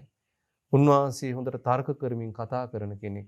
ඒ වගේම නුවණින් විමසන්න දන්නවා නිර්මාණශීලී කෙනෙක්. ආන් ඕවා පාවිච්චි කරලා තමයි ඔය ධර්ම දේශනා කරන්න කියලා කිව්වොත් ඔය වචනේ අතහැරියේ නැත්තම් ඒ සිත අතහැරියේ නැත්තම් ඔය දෘෂ්ටි අතහැරියේ නැත්තම් ඔසවාගෙන පැමිණි බරක් බිමින් තියනා වගේ මරණින් මත්තේ කොයිද උපදින්නේ? නිරේ උපදිනවා කියලා. සාරිපුත්ත ඒක මේ වගේ දෙයක්. සීල සම්පන්න, සමාධි සම්පන්න, ප්‍රඥා සම්පන්න භික්ෂුව මේ ජීවිතයේදීම රහත් වෙනවා වගේ දෙයක්. සාරිපුත්ත ඒ කාලේ ආකාර 4කින් සමන්විත බ්‍රහ්මචාරී ජීවිතයක් මම ගත කළ බව මට මතකයි. ඒ වෙනකොට භාග්‍යතුන් වහන්සේට ආර්ය අෂ්ටාංග මාර්ගය පිළිබඳ අවබෝධ ඥානයක් තිබුණාද? තිබුණේ නැහැ. බෝසතාණන් වහන්සේට එහෙම අවබෝධයක් තිබුණේ නැහැ. සම්බුද්ධත්වයේ ලබන ප්‍රථමව දුෂ්කර ක්‍රියා කරන කාලේ බෝසතාණන් වහන්සේ ගත කළ ජීවිතය පිළිබඳ මේ විදිහට වදාළා. කටුක ඊළ පස්සේ ආකාර 4කින් සමන්විත බ්‍රහ්මචාරී ජීවිතයක් ගත කළ බව මට මතකයි. මම ඒ කාලේ තපස් රකින්න පුද්ගලයන් අතර ඉහළින්ම තපස් රැකපු කෙනෙක්. දැන් තාපසයන් අතර ඉහළින්ම තපස් රැකපු කෙනෙක්. මොන එක. කටුක විදිහට තපස් රකින්න පුද්ගලයන් අතර මම උග්‍ර විදිහට කටුක තපස් රැකපු කෙනෙක්. 2. තුන්වෙනි එක තමයි පව් පිළිකුල් කරමින් තපස් රකින්න පුද්ගලයන් අතර ඉහළින්ම පව් පිළිකුල් කරපු කෙනෙක්. හුදකලා විවේකයෙන් තපස් රකින්න පුද්ගලයන් අතර මම ඉහළින්ම හුදකලා විවේකයෙන් තපස් රැකපු කෙනෙක්. 4 වෙනි කාරණා. සාරිපුත්ත ඒ කාලේ මම තපස් රැකීම ඒ කාලේ මගේ තපස් රැකීම මෙන්න මේ විදිහයි. මම නිර්වස්ත්‍රව සිටියා.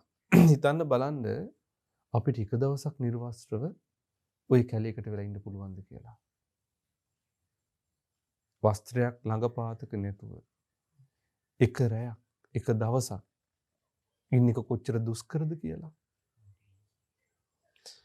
ශිෂ්ට බව අතහැරියා. ශිෂ්ට වෙන්නේ කෙනෙක් ශිෂ්ට සම්පන්න වෙන්නේ අවස්ත්‍රයෙන්. වස්ත්‍රෙනුත් ශිෂ්ට සම්පන්න වීමක් තියෙනවා.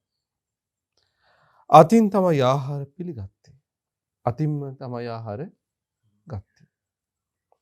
එන්න ස්වාමීනි කියලා දෙන දානේ මම පිළිගත්තේ නැහැ. එන්න ස්වාමීනි කියන වචනේ කියලා දානයක් දුන්නොත් ඒක පිළිගත්තේ නැහැ, ඒක ගත්තේ නැහැ කියනවා.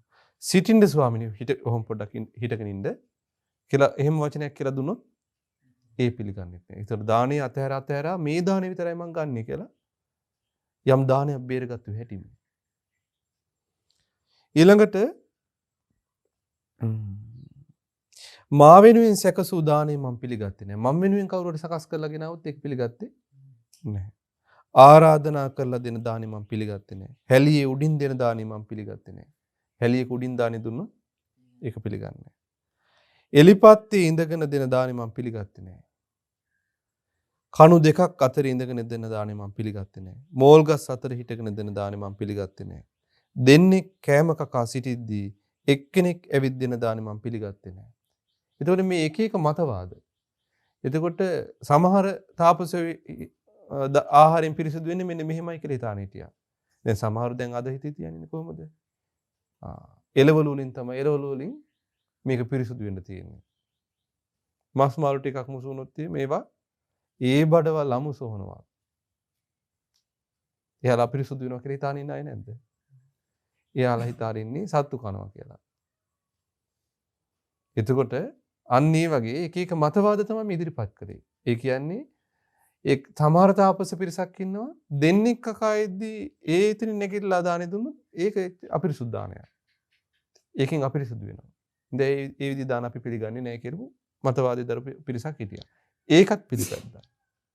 මෝල්ගස් දෙකක් අතර ඉඳලා දානෙ දුන්නොත් ඒක අපි පිළිගන්නේ නැහැ. කියලා ආයෙ පිරිසක් හිටියා. හැබැයි ඒකත් භාග්‍යතුන් මේ බෝසතාණන් වහන්සේ ඒකත් කළා. මේ හැම දෙයක්ම කළා.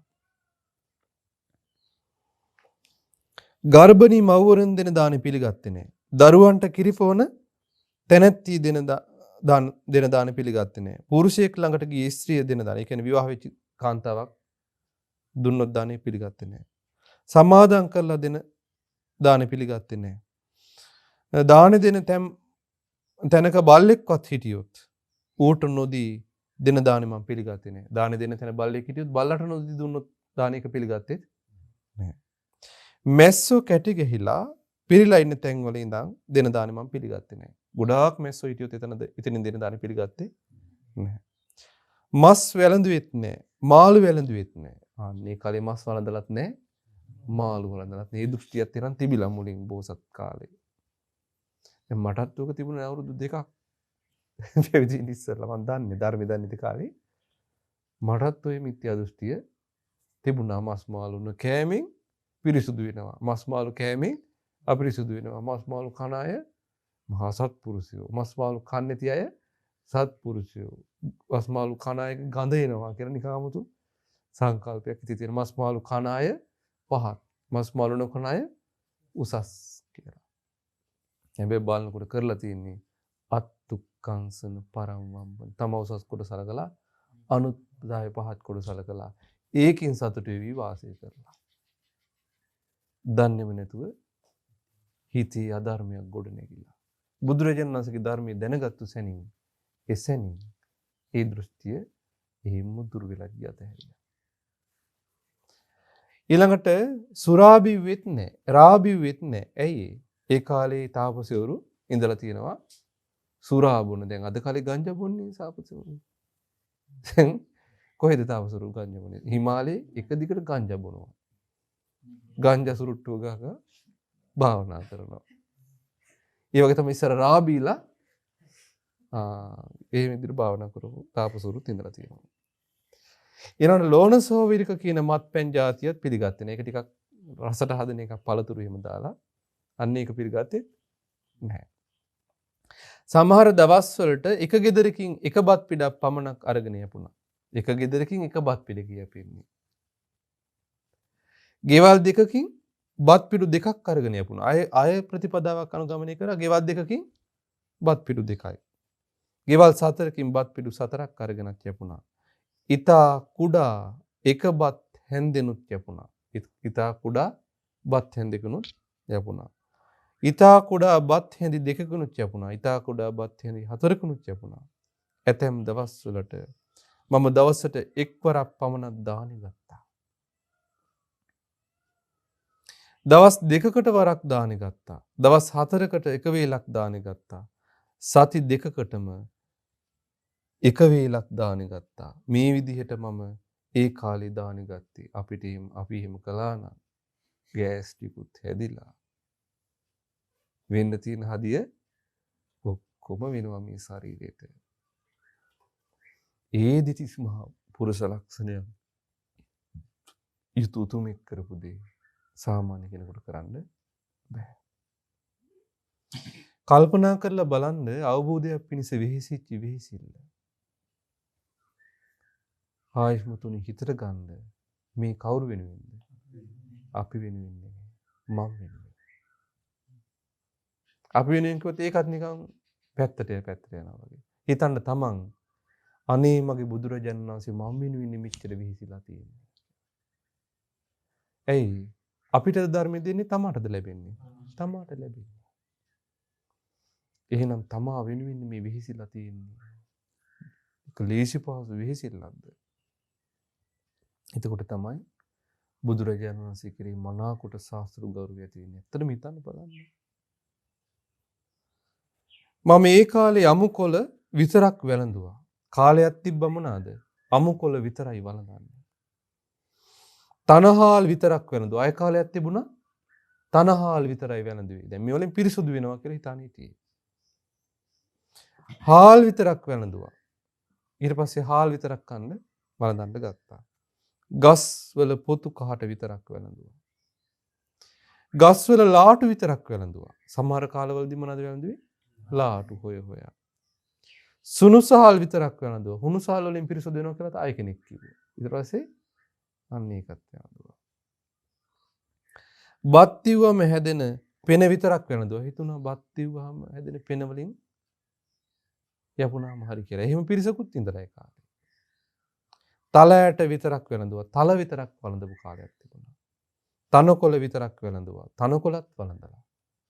කවුද තනකොළ වළඳපු වෘත? අජ වෘතය, ගෝ වෘතය, ඒ කට්ටිය. ඒවත් වළඳලා බැලුවා හරිද කියලා.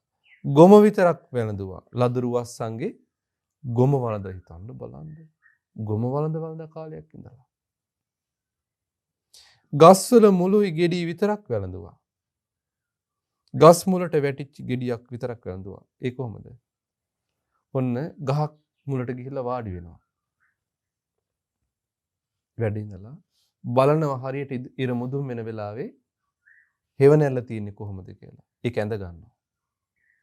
ඊට පස්සේ මොකද කරන්නේ? එතනට වැටෙන දේ විතරයි ගන්න. හෙවණැල්ලෙන් එහා පැත්තට ගෙඩියක් වැටුනොත් ඒක ගන්න බඩගින්න ඉන්නවා. එතනට වැටෙන ගෙඩියේ කොලේ පොත් ඒක විතරයි වළඳන්නේ. අර හෙවණැලි සීමාව. බලන්නකො දුක් දුන්න විදිහ. මම මේ කාලේ හනවැහැරි විතරක් පොරෝගෙන හිටියේ. නොඑක් නූල් වලින් වියපු රෙදි පෙරෙව්වා. මිනි ඔතපු රෙදිත් පෙරෙව්වා. මිනි ඔතපු රෙදි ඒ පිටින් අරගෙන පොරව ගත්තා. ගස්වල පොතු වලින් හදපු රෙදිත් පොරවලා තියෙනවා.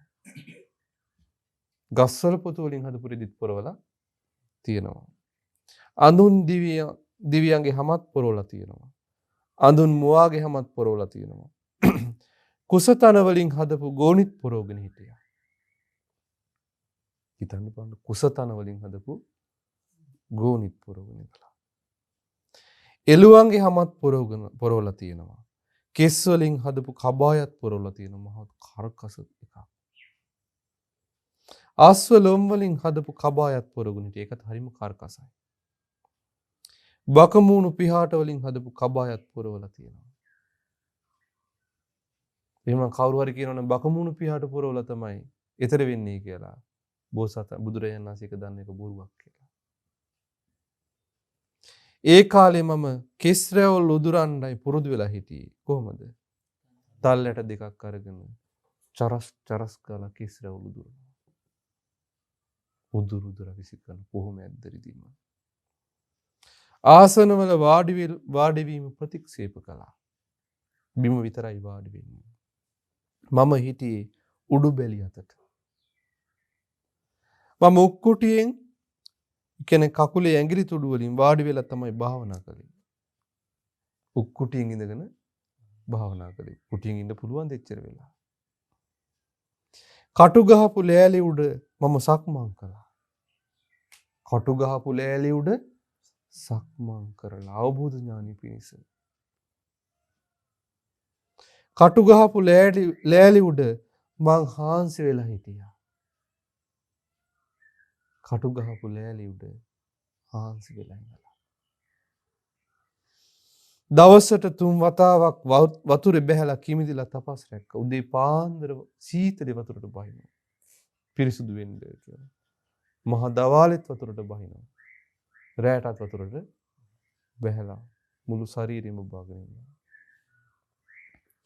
මම ওই විදිහට නොඑක් ආකාරයට මේ ශරීරයට බලවත්ව තැලෙන්න පොඩි වෙන දැවෙන විදිහේ තපස් රැක්කා. පින්වත් සාරිපුත්ත ඔන්න ඔය වගේ තාපස ජීවිතයක් තමයි මා ගත කළේ. සාරිපුත්ත මම ගත කරපු කටුක ජීවිතේ මෙන්න මේ විදිහයි. අවුරුදු ගාණක් ඇඟ පුරා දූවිලි එකතු වෙන්න හැරියා. අර විදිහට තපස් රැක්කිනකොට කටුක ජීවිතේ දැන් මෙහිමයි. අවුරුදු ගාණක් දවස් දෙකක් නෙවෙයි. නාන්න නැතුව ස්නානි කරන්න නැතුව ඔය හිටියා දූවිලි තැවරෙලා එකතු වෙන්න. හැරියා. ඇඟේ දූවිලි තට්ටු බැඳිලා පතුරු ගැලවුණා. අවසානට අත්පය හෙල්ලෙද්දි පිපිරිලා පතුරු ගැලවිලා වැටෙනවා. සාරිපුත්ත අවුරුදු ගාණක් පරණ තිඹිරි කණුවක හැදිච්ච පතුරු වගේ ඒ විදිහට මගේ ශරීරයේ අවුරුදු ගාණක් තිස්සේ දූවිලි බැඳිලා පතුරු හැදිලා තමයි තිබුණේ. පතුරු හැදිලා තිබුණ පොතු වගේ. නමුත් මට මගේ දූවිලි පතුරු අතින් පිහදාන්න ඕනේ කියලා හරි කවුරු හරි ඇවිදින්නලා මේ දූවිලි පතුරු පිහදානවා නම් හොඳයි කියලා හරි කවදාවත් හිතුන්නේ නැහැ. කවදාවත් හිතකින් හිතට කොච්චර නිවනට යොමු කළ හිතක්ද? නිවන නොදැක නිවන් දකින මාර්ගය නොදැක මේ ප්‍රතිපදාවන් අනුගමනය කර බැලුවා. බෝසත් කාලේ කොච්චර නිවනට යොමු කළ සිතක්ද කියන්නේ? නිවනට කැමති සිතක්ද කියන්නේ? අනේ මේ නිවන් දකි කියලා හිතක් උපදවන්නේ දූවිලි පිහදාන්න. හිතක් උපදවන්නේ. කවුරු හරි ඇවිදින් කවුරු හරි ඇවිදින් මේ දූවිලි පතුරු පිහදාලා දානව නම් හොඳයි කියලා මට කවදාවත් හිතුන්නේ නැහැ. සාරිපුත්ත ඔය වගේ රූක්ෂ කටුක තපස් ජීවිතයක් තමයි මම ගත කළේ. සාරිපුත්ත පව පිළිකුල් කරන තාපස ජීවිතේ මම ගත කළේ මෙන්න මෙහිමයි. අර විදියට තපස් රැක්කා මේ විදියට උග්‍ර කටුක තපස් රැක්කා. දැන් පව පිළිකුල් කරපු විදිහ. මම ගත කළේ මෙන්න මෙහිමයි. සාරිපුත්ත හොඳට සිහිය පිහිටුවාගෙනයි ඉස්සරහට යන්නේ. ආපස්සට එන්නේ සිහිය පිහිටුවාගෙනමයි. පුංචි වතුර බින්දුවක් කෙරෙහි මගේ හිතේ දයාව පිහිටලා තිබුණා. වතුර බින්දුව කෙරෙහි පවා දයාව අනුකම්පාව පිහිටලා තිබුණා. මේ වැටෙන්න යන වතුර බින්දුවේ ඉන්න සුද්ධ ජීවිකටවත් හිංසාවක් වෙන්න එපා. මේ වැටෙන්න යන වතුර බින්දුවේ ඇහැට නොපෙනෙන ජීවියෙක් ඇද්ද? ඒ කෙනෙකුටවත් හිංසාවක් වෙන්න එපා කියලා. සාරිපුත්ත පවට පිළිකුල් කිරීම ඔන්න ඔය විදිහටයි මන් තුල තිබුණේ. ඕන්න ඔය විදිහට තමයි මම පව් පිළිකුල් කළේ. සාරිපුත්ත විවේකයෙන් හුදකලා ජීවිතය ගත කළේ මෙන්න මේ විදිහටයි. සාරිපුත්ත සමහර වනාන්තරවල ඇතුළටම ගිහිල්ලා ඉන්නවා. මං සමහර වනාන්තරවල ඇතුළටම ගිහිල්ලා ඉන්නවා. අලිකොටි වලස් වෙන්න කැලාවල ඇතුළටම යනවා. විශාල වනාන්තරවල ඇතුළටම යන්නේ. එතකොට මට ගොපල්ලෙක්ව සතුන් නැති කරන කෙනෙක්ව තනකොළ ගෙලියන්ට එන කෙනෙක්ව දර ගෙනියන්ට ආපු කෙනෙක්ව කැලා මුරකාරයෙක් හරි දකින්න ලැබුණා. දැන් කැලේ ඇතුළටම ගියන් පස්සේ ඔය දරුණු සත්තු ඉන්න කැලා ඇතුළටම ගියන් පස්සේ සාමාන්‍ය අය නේද? නෑ සාමාන්‍ය අය නෑ. එක්ක වෙන්නේ කවුද? එක්ක දරගෙන යන්න කෙනෙක් ආවොත් විශේෂ කාරණාවලට නිකන් ඔහි සැරිසර සරා ඉන්නේ නැහැ. නැත්තම් සතුන් නැති කරන කෙනෙක් හදිසියෙ සත්තු දාගෙන හිටියෝ. ගොපල්ලෙක් හරි එහෙම කෙනෙක් තමයි නැත්නම් වැද්දෙක් හරි. හදිසියෙවත් ඡායාවක්වත් ඒ කෙනෙක්ගේ දකින්න ලැබුණොත් මම වනාන්තරයට වනලැහැබෙන් වනලැහැබට මිටියාවතින් මිටියාවතට කඳු ගැටයකට පැනලා දුවනවා. දුවගෙන යනවා. දැකපු සේයාවක් දැකපු ගමන්ම හුදකලාවේ ඉන්න කියලා මොකද කරන්නේ? දුවගෙන යනවා. කොහොමද හිතන්න බලන්න. දුවගෙන යනවා. ඇයි මම මෙහෙම කරන්නේ? ඒ උදවියට මාව දකින්න නොලැබේවා කියලා. මටත් ඒ උදවිය මුණ නොගසේවා කියලායි. සාරිපුත්ත ඒක මෙන්න මේ වගේ දෙයක්. වනාන්තරයේ මුවෙක් ඉන්නවා. ඉතින් ඔය මුවා මිනිස්සු දැක්කාම වනාන්තරයටත් වනලැහැබෙන් වනලැහැබටත් මිටියාවතින් මිටියාවතටත් කඳු ගැටයටත් පැනලා දුවනවා. හරියට වනාන්තරයේ ඉන්න මුවෙක් මිනිස්සෙගේ සේයාවක් දැක්කම මොකද කරන්නේ? දුවගෙන යනවා කඳු ගැටයට මිටියාවතින් මිටියාවතට වනලැහැබෙන් වනලැහැබට. ඒ විදිහට දුවගෙන යනවා. අන්න ওই විදිහටයි මම දුවගෙන ගියේ. මොකටද? හුදකලා විවේකයෙන් වාසය කරන්න. සාරිපුත් ඒ කාලේ මම අපවිත්‍ර දේවල් පවා ආහාරයට ගත්තා. මම අපවිත්‍ර දේවල් පවා ආහාරයට ගත්තා. ගවයන් නැති වෙලාවට ගොපල්ලම් පිටත් ගිය වෙලාවට මම ගව ගාලට යනවා. දැන් මේ එක එක අත්හදා බැලුවා. එක එක දේවල් අත්හදා බැලුවා. කිරි බොන පැටවුන්ගේ ගොම අනුභව කරන්නේ වැලි මිටයි දනහිස් දෙකයි බිම තියාගෙන. කහ පාටට සුදු පාටට කිරි බොන ලදරු වස්සන්ගේ ගොම කනවා අනුභව කරන්න ගත්තා. ලදරු වස්සන්ගේ ගොම කහ පාටට සුදු පාටට අර කිරි බීලා පහරින ගොම අනුභව කරන්න ගත්තා. අතින් අරගෙන නෙවෙයි. දනහිස් දෙකයි වැලිමිටි දෙකයි තියාගෙන දිවෙන් කටින්ම අනුභව කරේ. ඒ වගේම සාරිපුත්ත මම මගේම මල මුත්‍ර ආහාරයට ගන්න ගත්තා. මුත්‍රා බොනවා මල ආහාරයට ගන්නවා. ඒකට කියන මොකද්ද? මහා විකට භෝජනය. ඒ මල මුත්‍ර හැදෙන එක ඉවර වෙනකම්ම ආහාර ගන්නේ. ඒ ඉවර වෙනකම්මයි ආහාර ගන්නේ. අර මල මුත්‍රා ඉවර වෙනකම්ම ආහාරයට ගන්නවා. ආයෙත් අසුචි කළා ආයෙත් ඒව ආහාරයට ගන්නවා. ආයෙත් අසුචි කළා ටික ටික අඩු වෙනවා. සාරිපුත්ත මම ගන්න ඒ ආහාරයට කියන්නේ මහා විකට භෝජනය කියලා. මහා විකට භෝජනය කියලා. සාරිපුත්ත මම වනාන්තර ඇතුළටම ගිහිල්ලා ඉන්නවා.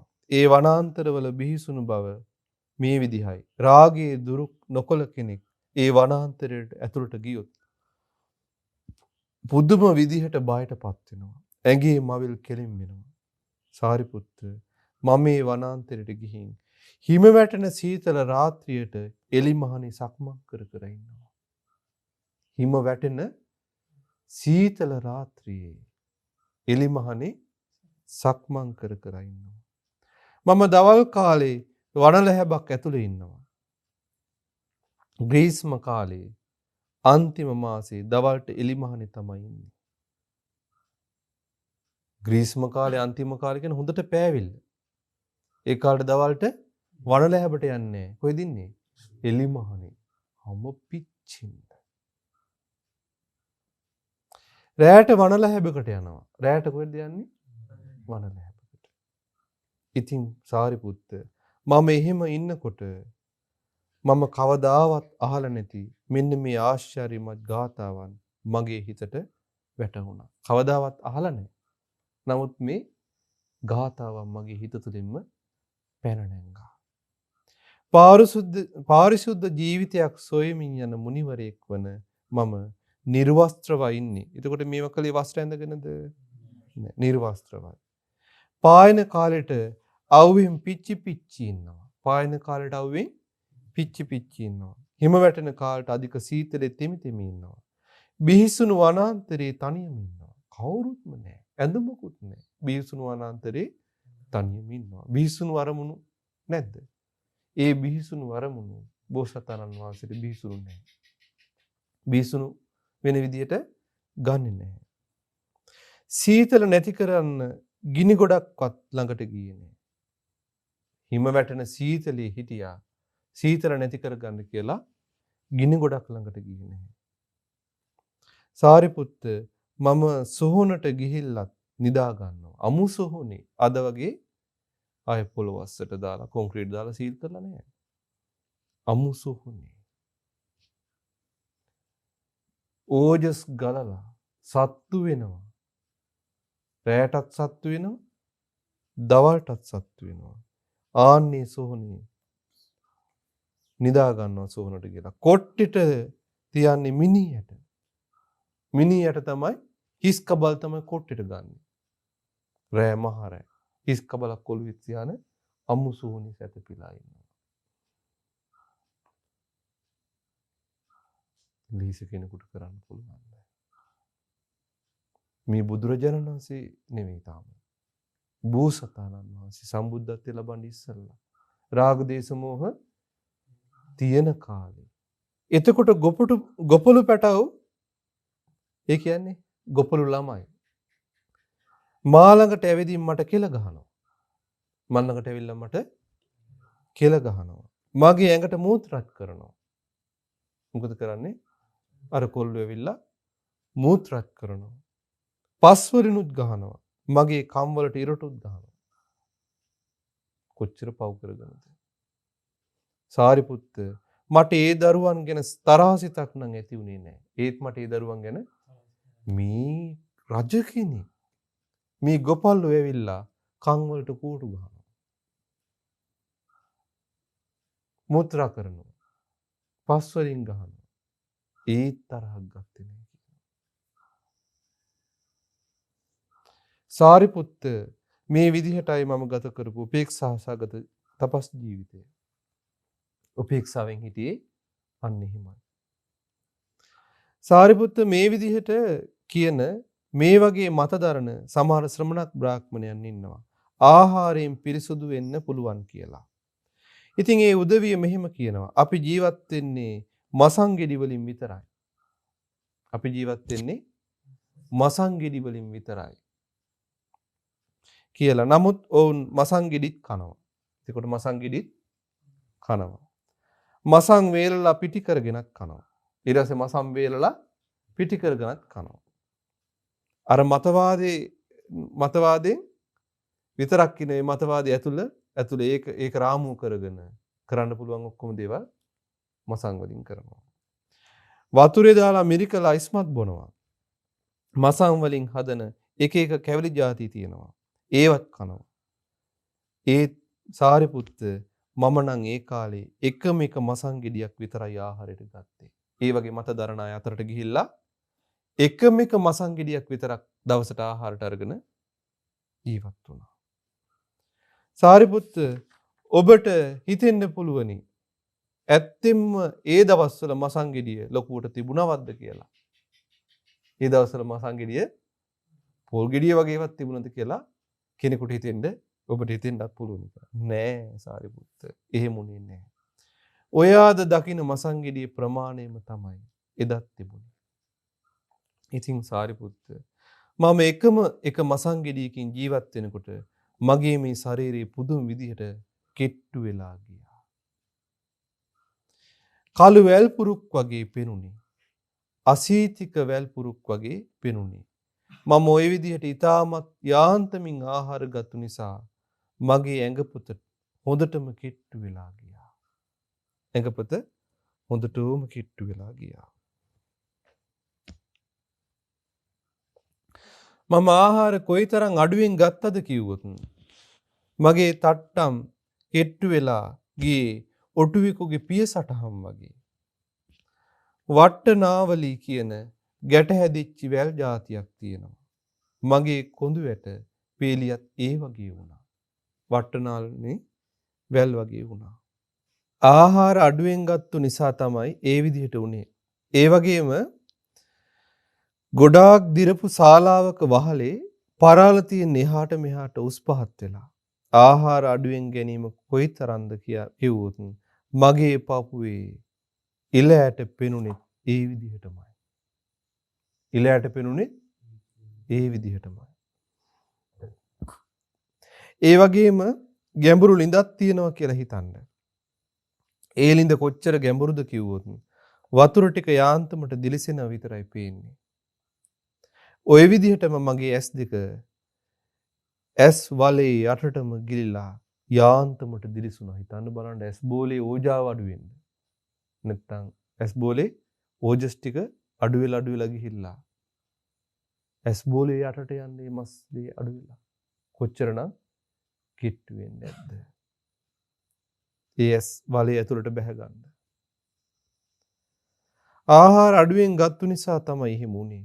ඒ වගේම අමුවෙන් කඩලා අවුවේ වේලිලා මැලවිලා ගියපු ලඩු ගෙඩියක් ගැන හිතන්න.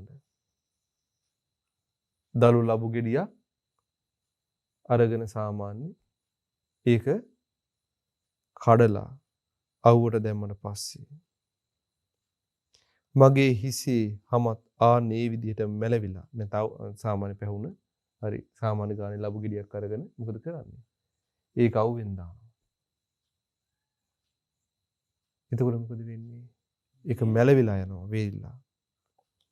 රැලි වැටිලා ගියා. හැම රැලි වැටිලා ගියා. ආහාර අඩුවෙන් ගත්තු නිසා තමයි එහෙම වුනේ. සාරිපුත්ත මම බඩ හැම අතින් පිරිමදිනකොට බඩ පිරිමදිනකොට මේ හැම වැලල්ලත් එක්ක බඩ වැලල්ලත් එක්ක කොඳු වැට පේලිය අහුවෙන්න ගත්තා. කොඳු වැට පේලිය පිරිමදිනකොට බඩේ හැම වැලල්ලත් එක්ක උඩට ඉස්සෙන්න ගත්තා.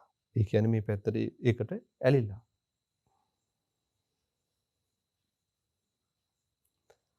මම වැසිකිලි කැසිකිලි යන්න හදනකොට එතනම යටිකුරුව වැටුණා. එතනම එහෙම යටිකුරුව වැටුණා. සාරිපුත්ත ආහාර අඩුවෙන් ගත්තු නිසා තමයි ඒ විදිහට උනේ. සාරිපුත්ත මේ ශරීරේ ආස්වාසන් අතපය පිරිමදිනකොට ඇඟේ මවිල් මුල් ඉදිරිලා ඒ මවිල් ගැලවිලා වැටෙනවා. මවිල් ගැලවි වැටෙනවා. ආහාර අඩුවෙන් ගැනීම කොච්චරද කිව්වොත් ඒ නිසාමයි එහෙම උනේ. ඒ නිසාමයි එහෙම උනේ. සාරිපුත්ත සමහර ශ්‍රමණක් බ්‍රාහ්මණවරු වරු ඉන්නවා. ඒ උදවිය මෙහෙමයි කියන්නේ. ඒ වගේ මතයක් තමයි දරන්නේ. ආහාරයෙන් සත්‍යයන් පිරිසුදු වෙනවා කියලා. සමහර මිත්‍යා දෘෂ්ටික උදවි ඉන්නව කොහොමද දරන්නේ? මතේ ආහාරයෙන් සත්‍යයන් පිරිසුදු වෙනවා කියලා. ඉතින් ඒ උදවිය මෙහෙම කියනවා. අපි නම් ජීවත් වෙන්නේ මුං ඇට වලින් විතරයි කියලා. මුං ඇට වලින් විතරයි කියලා. අපි ඊළඟට එයාලා එහෙම කිව්වට මුං ඇට වලින් හදන සියලු දේවල් මුං ඇට වතුර බොනවා, මුං ඇට පිටි කරලා ඒ වලින් ආහාර ගන්නවා, කැවිලි කනවා මුං කැවුම්. එක එක දේවල් කනවා. නමුත් බුදුරජාණන් වහන්සේ කාලේ නැත්නම් භාග්‍යතුන් බෝසතාණන් වහන්සේ කාලේ මුං ඇට වලින් ජීවත් වෙන්න ගනිද්දී මුං ඇටයක් විතරයි ගත්තේ. ඒ කාලේ මුං ඇටේ ලොකුවට තියෙන්නේ නැති කියලා සාරිපුත්ත ඔබට හිතෙන්න පුළුවන්. ඔබ එහෙම හිතන්න එපා කියනවා. ඒ කාලේ මුං ඇටෙත් මේ කාලේ මුං ඇටේ වගේම තමයි. ඊට වැඩි ලොකුවට නැහැ කියනවා. මුං ඇටයක් විතරක් ගනිද්දී ශරීරය හොඳටම කිට්ටු වුණා. ඊළඟට හාල් වලින් විතරක් යපුණා. හාල් වලින් කිව්වට හාල් ඇටයක් විතරයි ගත්තේ. අර විදිහටම කිට්ටු වුණා. සාරිපුත්ත ඒ විදිහට ජීවත් වෙලා ඒ විදිහට ප්‍රතිපත්තියේදීලා ඒ තරම් දුෂ්කර ක්‍රියාවක යෙදිලත් මට මනුෂ්‍ය ස්වභාවය ඉක්මවා ගිය ශ්‍රේෂ්ඨ වූ අවබෝධ ඥානයක් ලබා ගන්න පුළුවන් වුණේ නැහැ. ශ්‍රේෂ්ඨ වූ අවබෝධ ඥානයක් ලබා ගන්න පුළුවන් වුණේ නැහැ. ඒකට හේතුව මොකද්ද? චතුරාර්ය සත්‍ය අවබෝධයට උපකාර වන මේ ආර්ය වූ නිවන පිණිස පවතිනා වූ ඒ ආර්ය අෂ්ටාංග මාර්ගයේ යෙදෙන තැනැත්තාගේ දුක් මනාකොට සේවීමට පමුණවන්නා වූ ඒ ආර්ය ප්‍රතිපදාවක් ඇද්ද? ආන්නේ ප්‍රතිපදාව, ඒ ආර්ය ප්‍රතිපදාව, ආර්ය ප්‍රඥාව අවබෝධ නොකිරීමයි එකට හේතුව. එහෙනම් මේ ප්‍රතිපදාවේ ගමන් කරලා ආර්ය ප්‍රඥාවක් උපදිනවද? උපදින්නේ නැහැ. ඒ විදිහට දුක් දුන්නා කියලා උපදින්නේ නැහැ. ඒක දුකට පිණිස විතරයි හේතු වෙන්නේ තාම. දුක්ඛෝ අනරියෝ. ඒ වගේම අනාර්යයි. අනත්ත් සංහිතෝ. අර්ථ රහිතයි. සාරිපුත්ත සමහර ශ්‍රමණක් බ්‍රාහ්මණවරු ඉන්නවා. ඒ උදවිය මෙන්න මේ වගේ මතයක් දරාගෙන ඉන්නේ. සංසාරේ සැරිසැරීම නිසා තමයි ජීවිතයක් පිරිසුදු වෙන්නේ කියලා.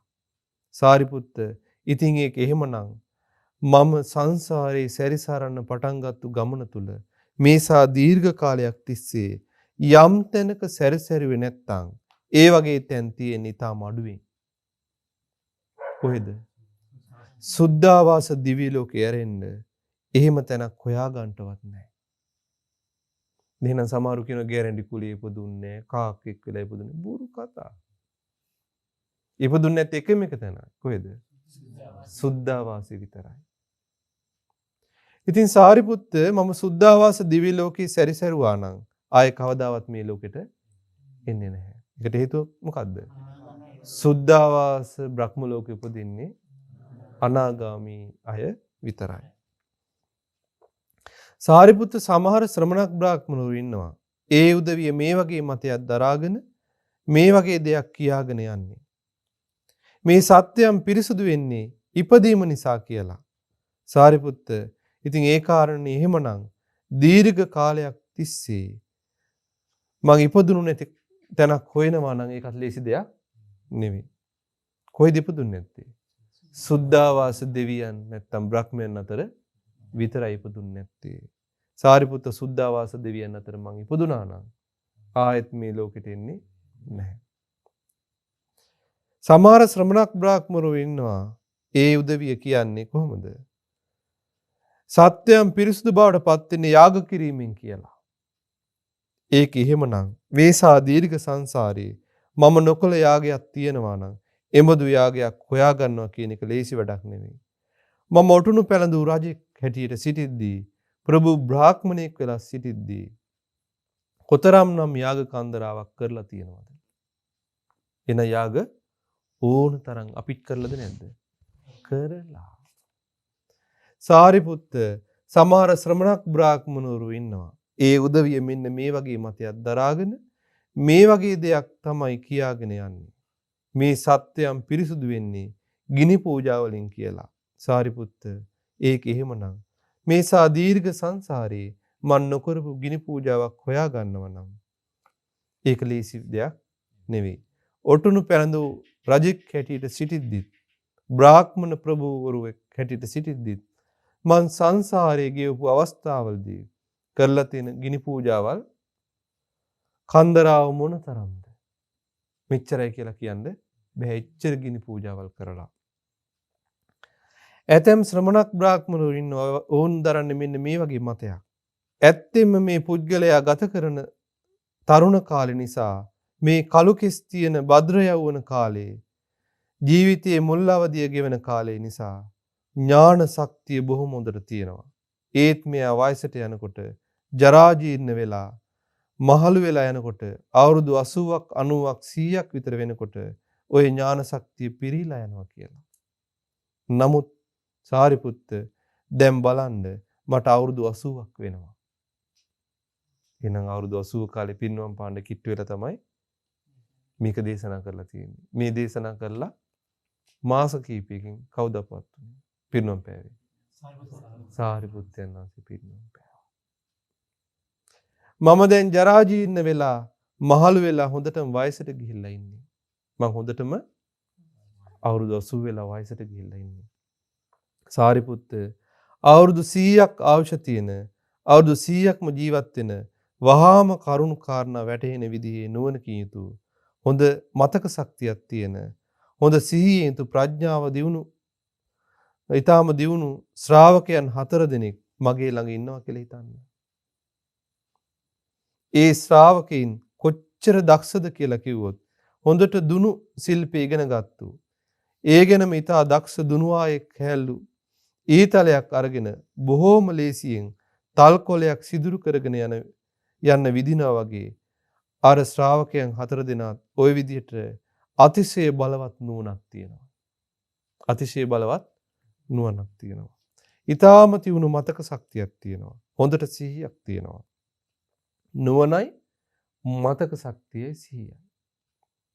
ඉතින් වුන් මගෙන් සතර සතිපට්ඨානය ගැන ප්‍රශ්න ඇහුවොත් අහන ප්‍රශ්නෙට උත්තර දෙන්න මට පුළුවනි. මන් දෙන පිළිතුරු ඔවුන් ඒ විදිහට මතක තබා ගන්නවා හැර ඒවා ප්‍රශ්න වලට හරවගන්නේ නැහැ. ඒවා කවදාවත් ප්‍රශ්න වලට හරවගන්නේ නැහැ. ඉතින් දන්පැන් වළඳන වේලාවත් වැසිකිලි කැසිකිලි කරන වේලාවත් නිදා ගන්න වේලාවත් හැර තථාගතයන් වහන්සේ ධර්ම දේශනා කළොත් තථාගතයන් වහන්සේගේ දහම් පද මතු කරන වචන අවසන් වෙන්නේ නැහැ. කවදාවත් ඒ වචන නම් අවසන් වෙන්නේ නැහැ. තථාගතයන් වහන්සේගේ ප්‍රශ්න විසඳීම් අවසන් වෙන්නේ නැහැ. ඉතින් ඒ 100ක් අවුරුදු ආයුෂ තියෙන 100ක් අවුරුද්දක් නැත්නම් 100ක් අවුරුද්දක් ජීවිත ගෙවන ඒ ශ්‍රාවකයන්ගේ අපවත් වුණා කියලා හිතන්න. ඊට පස්සෙත් සාරිපුත්ත තථාගතයන් වහන්සේගේ ශරීරය ඇඳක තබාගෙන හරි තියාගෙන හරි උපස්ථාන කරද්දී තථාගතයන් වහන්සේගේ ප්‍රඥාව නම් අල්ප මාත්‍ර වෙනසක්වත් වෙන්නේ නැහැ. ඒ ප්‍රඥාවේ අල්ප මාත්‍ර වෙනසක්වත් ඇති වෙන්නේ නැහැ. සාරිපුත්ත ලෝකේ යම් කෙනෙක් ගැන හරි විදිහට කියනවා නම් මේ ලෝකේ බොහෝ ජනයාට හිත පිණිස ලෝකේ යම් කෙනෙක් ගැන මෙන්න මේ පදෙන් හරි විදිහට කියනවා නම් මොකක්ද මේ පදය?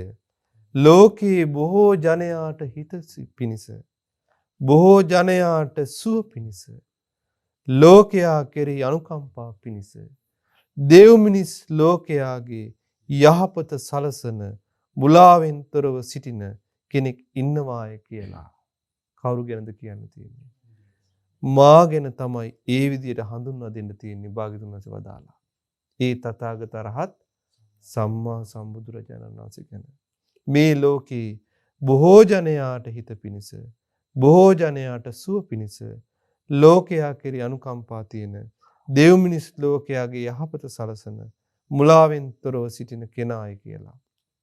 ඒ වෙලාවේ භාග්‍යතුන් වහන්සේ පිටිපසින් නාගසමාලයන් වහන්සේ පවන් සලමින් සිටියා.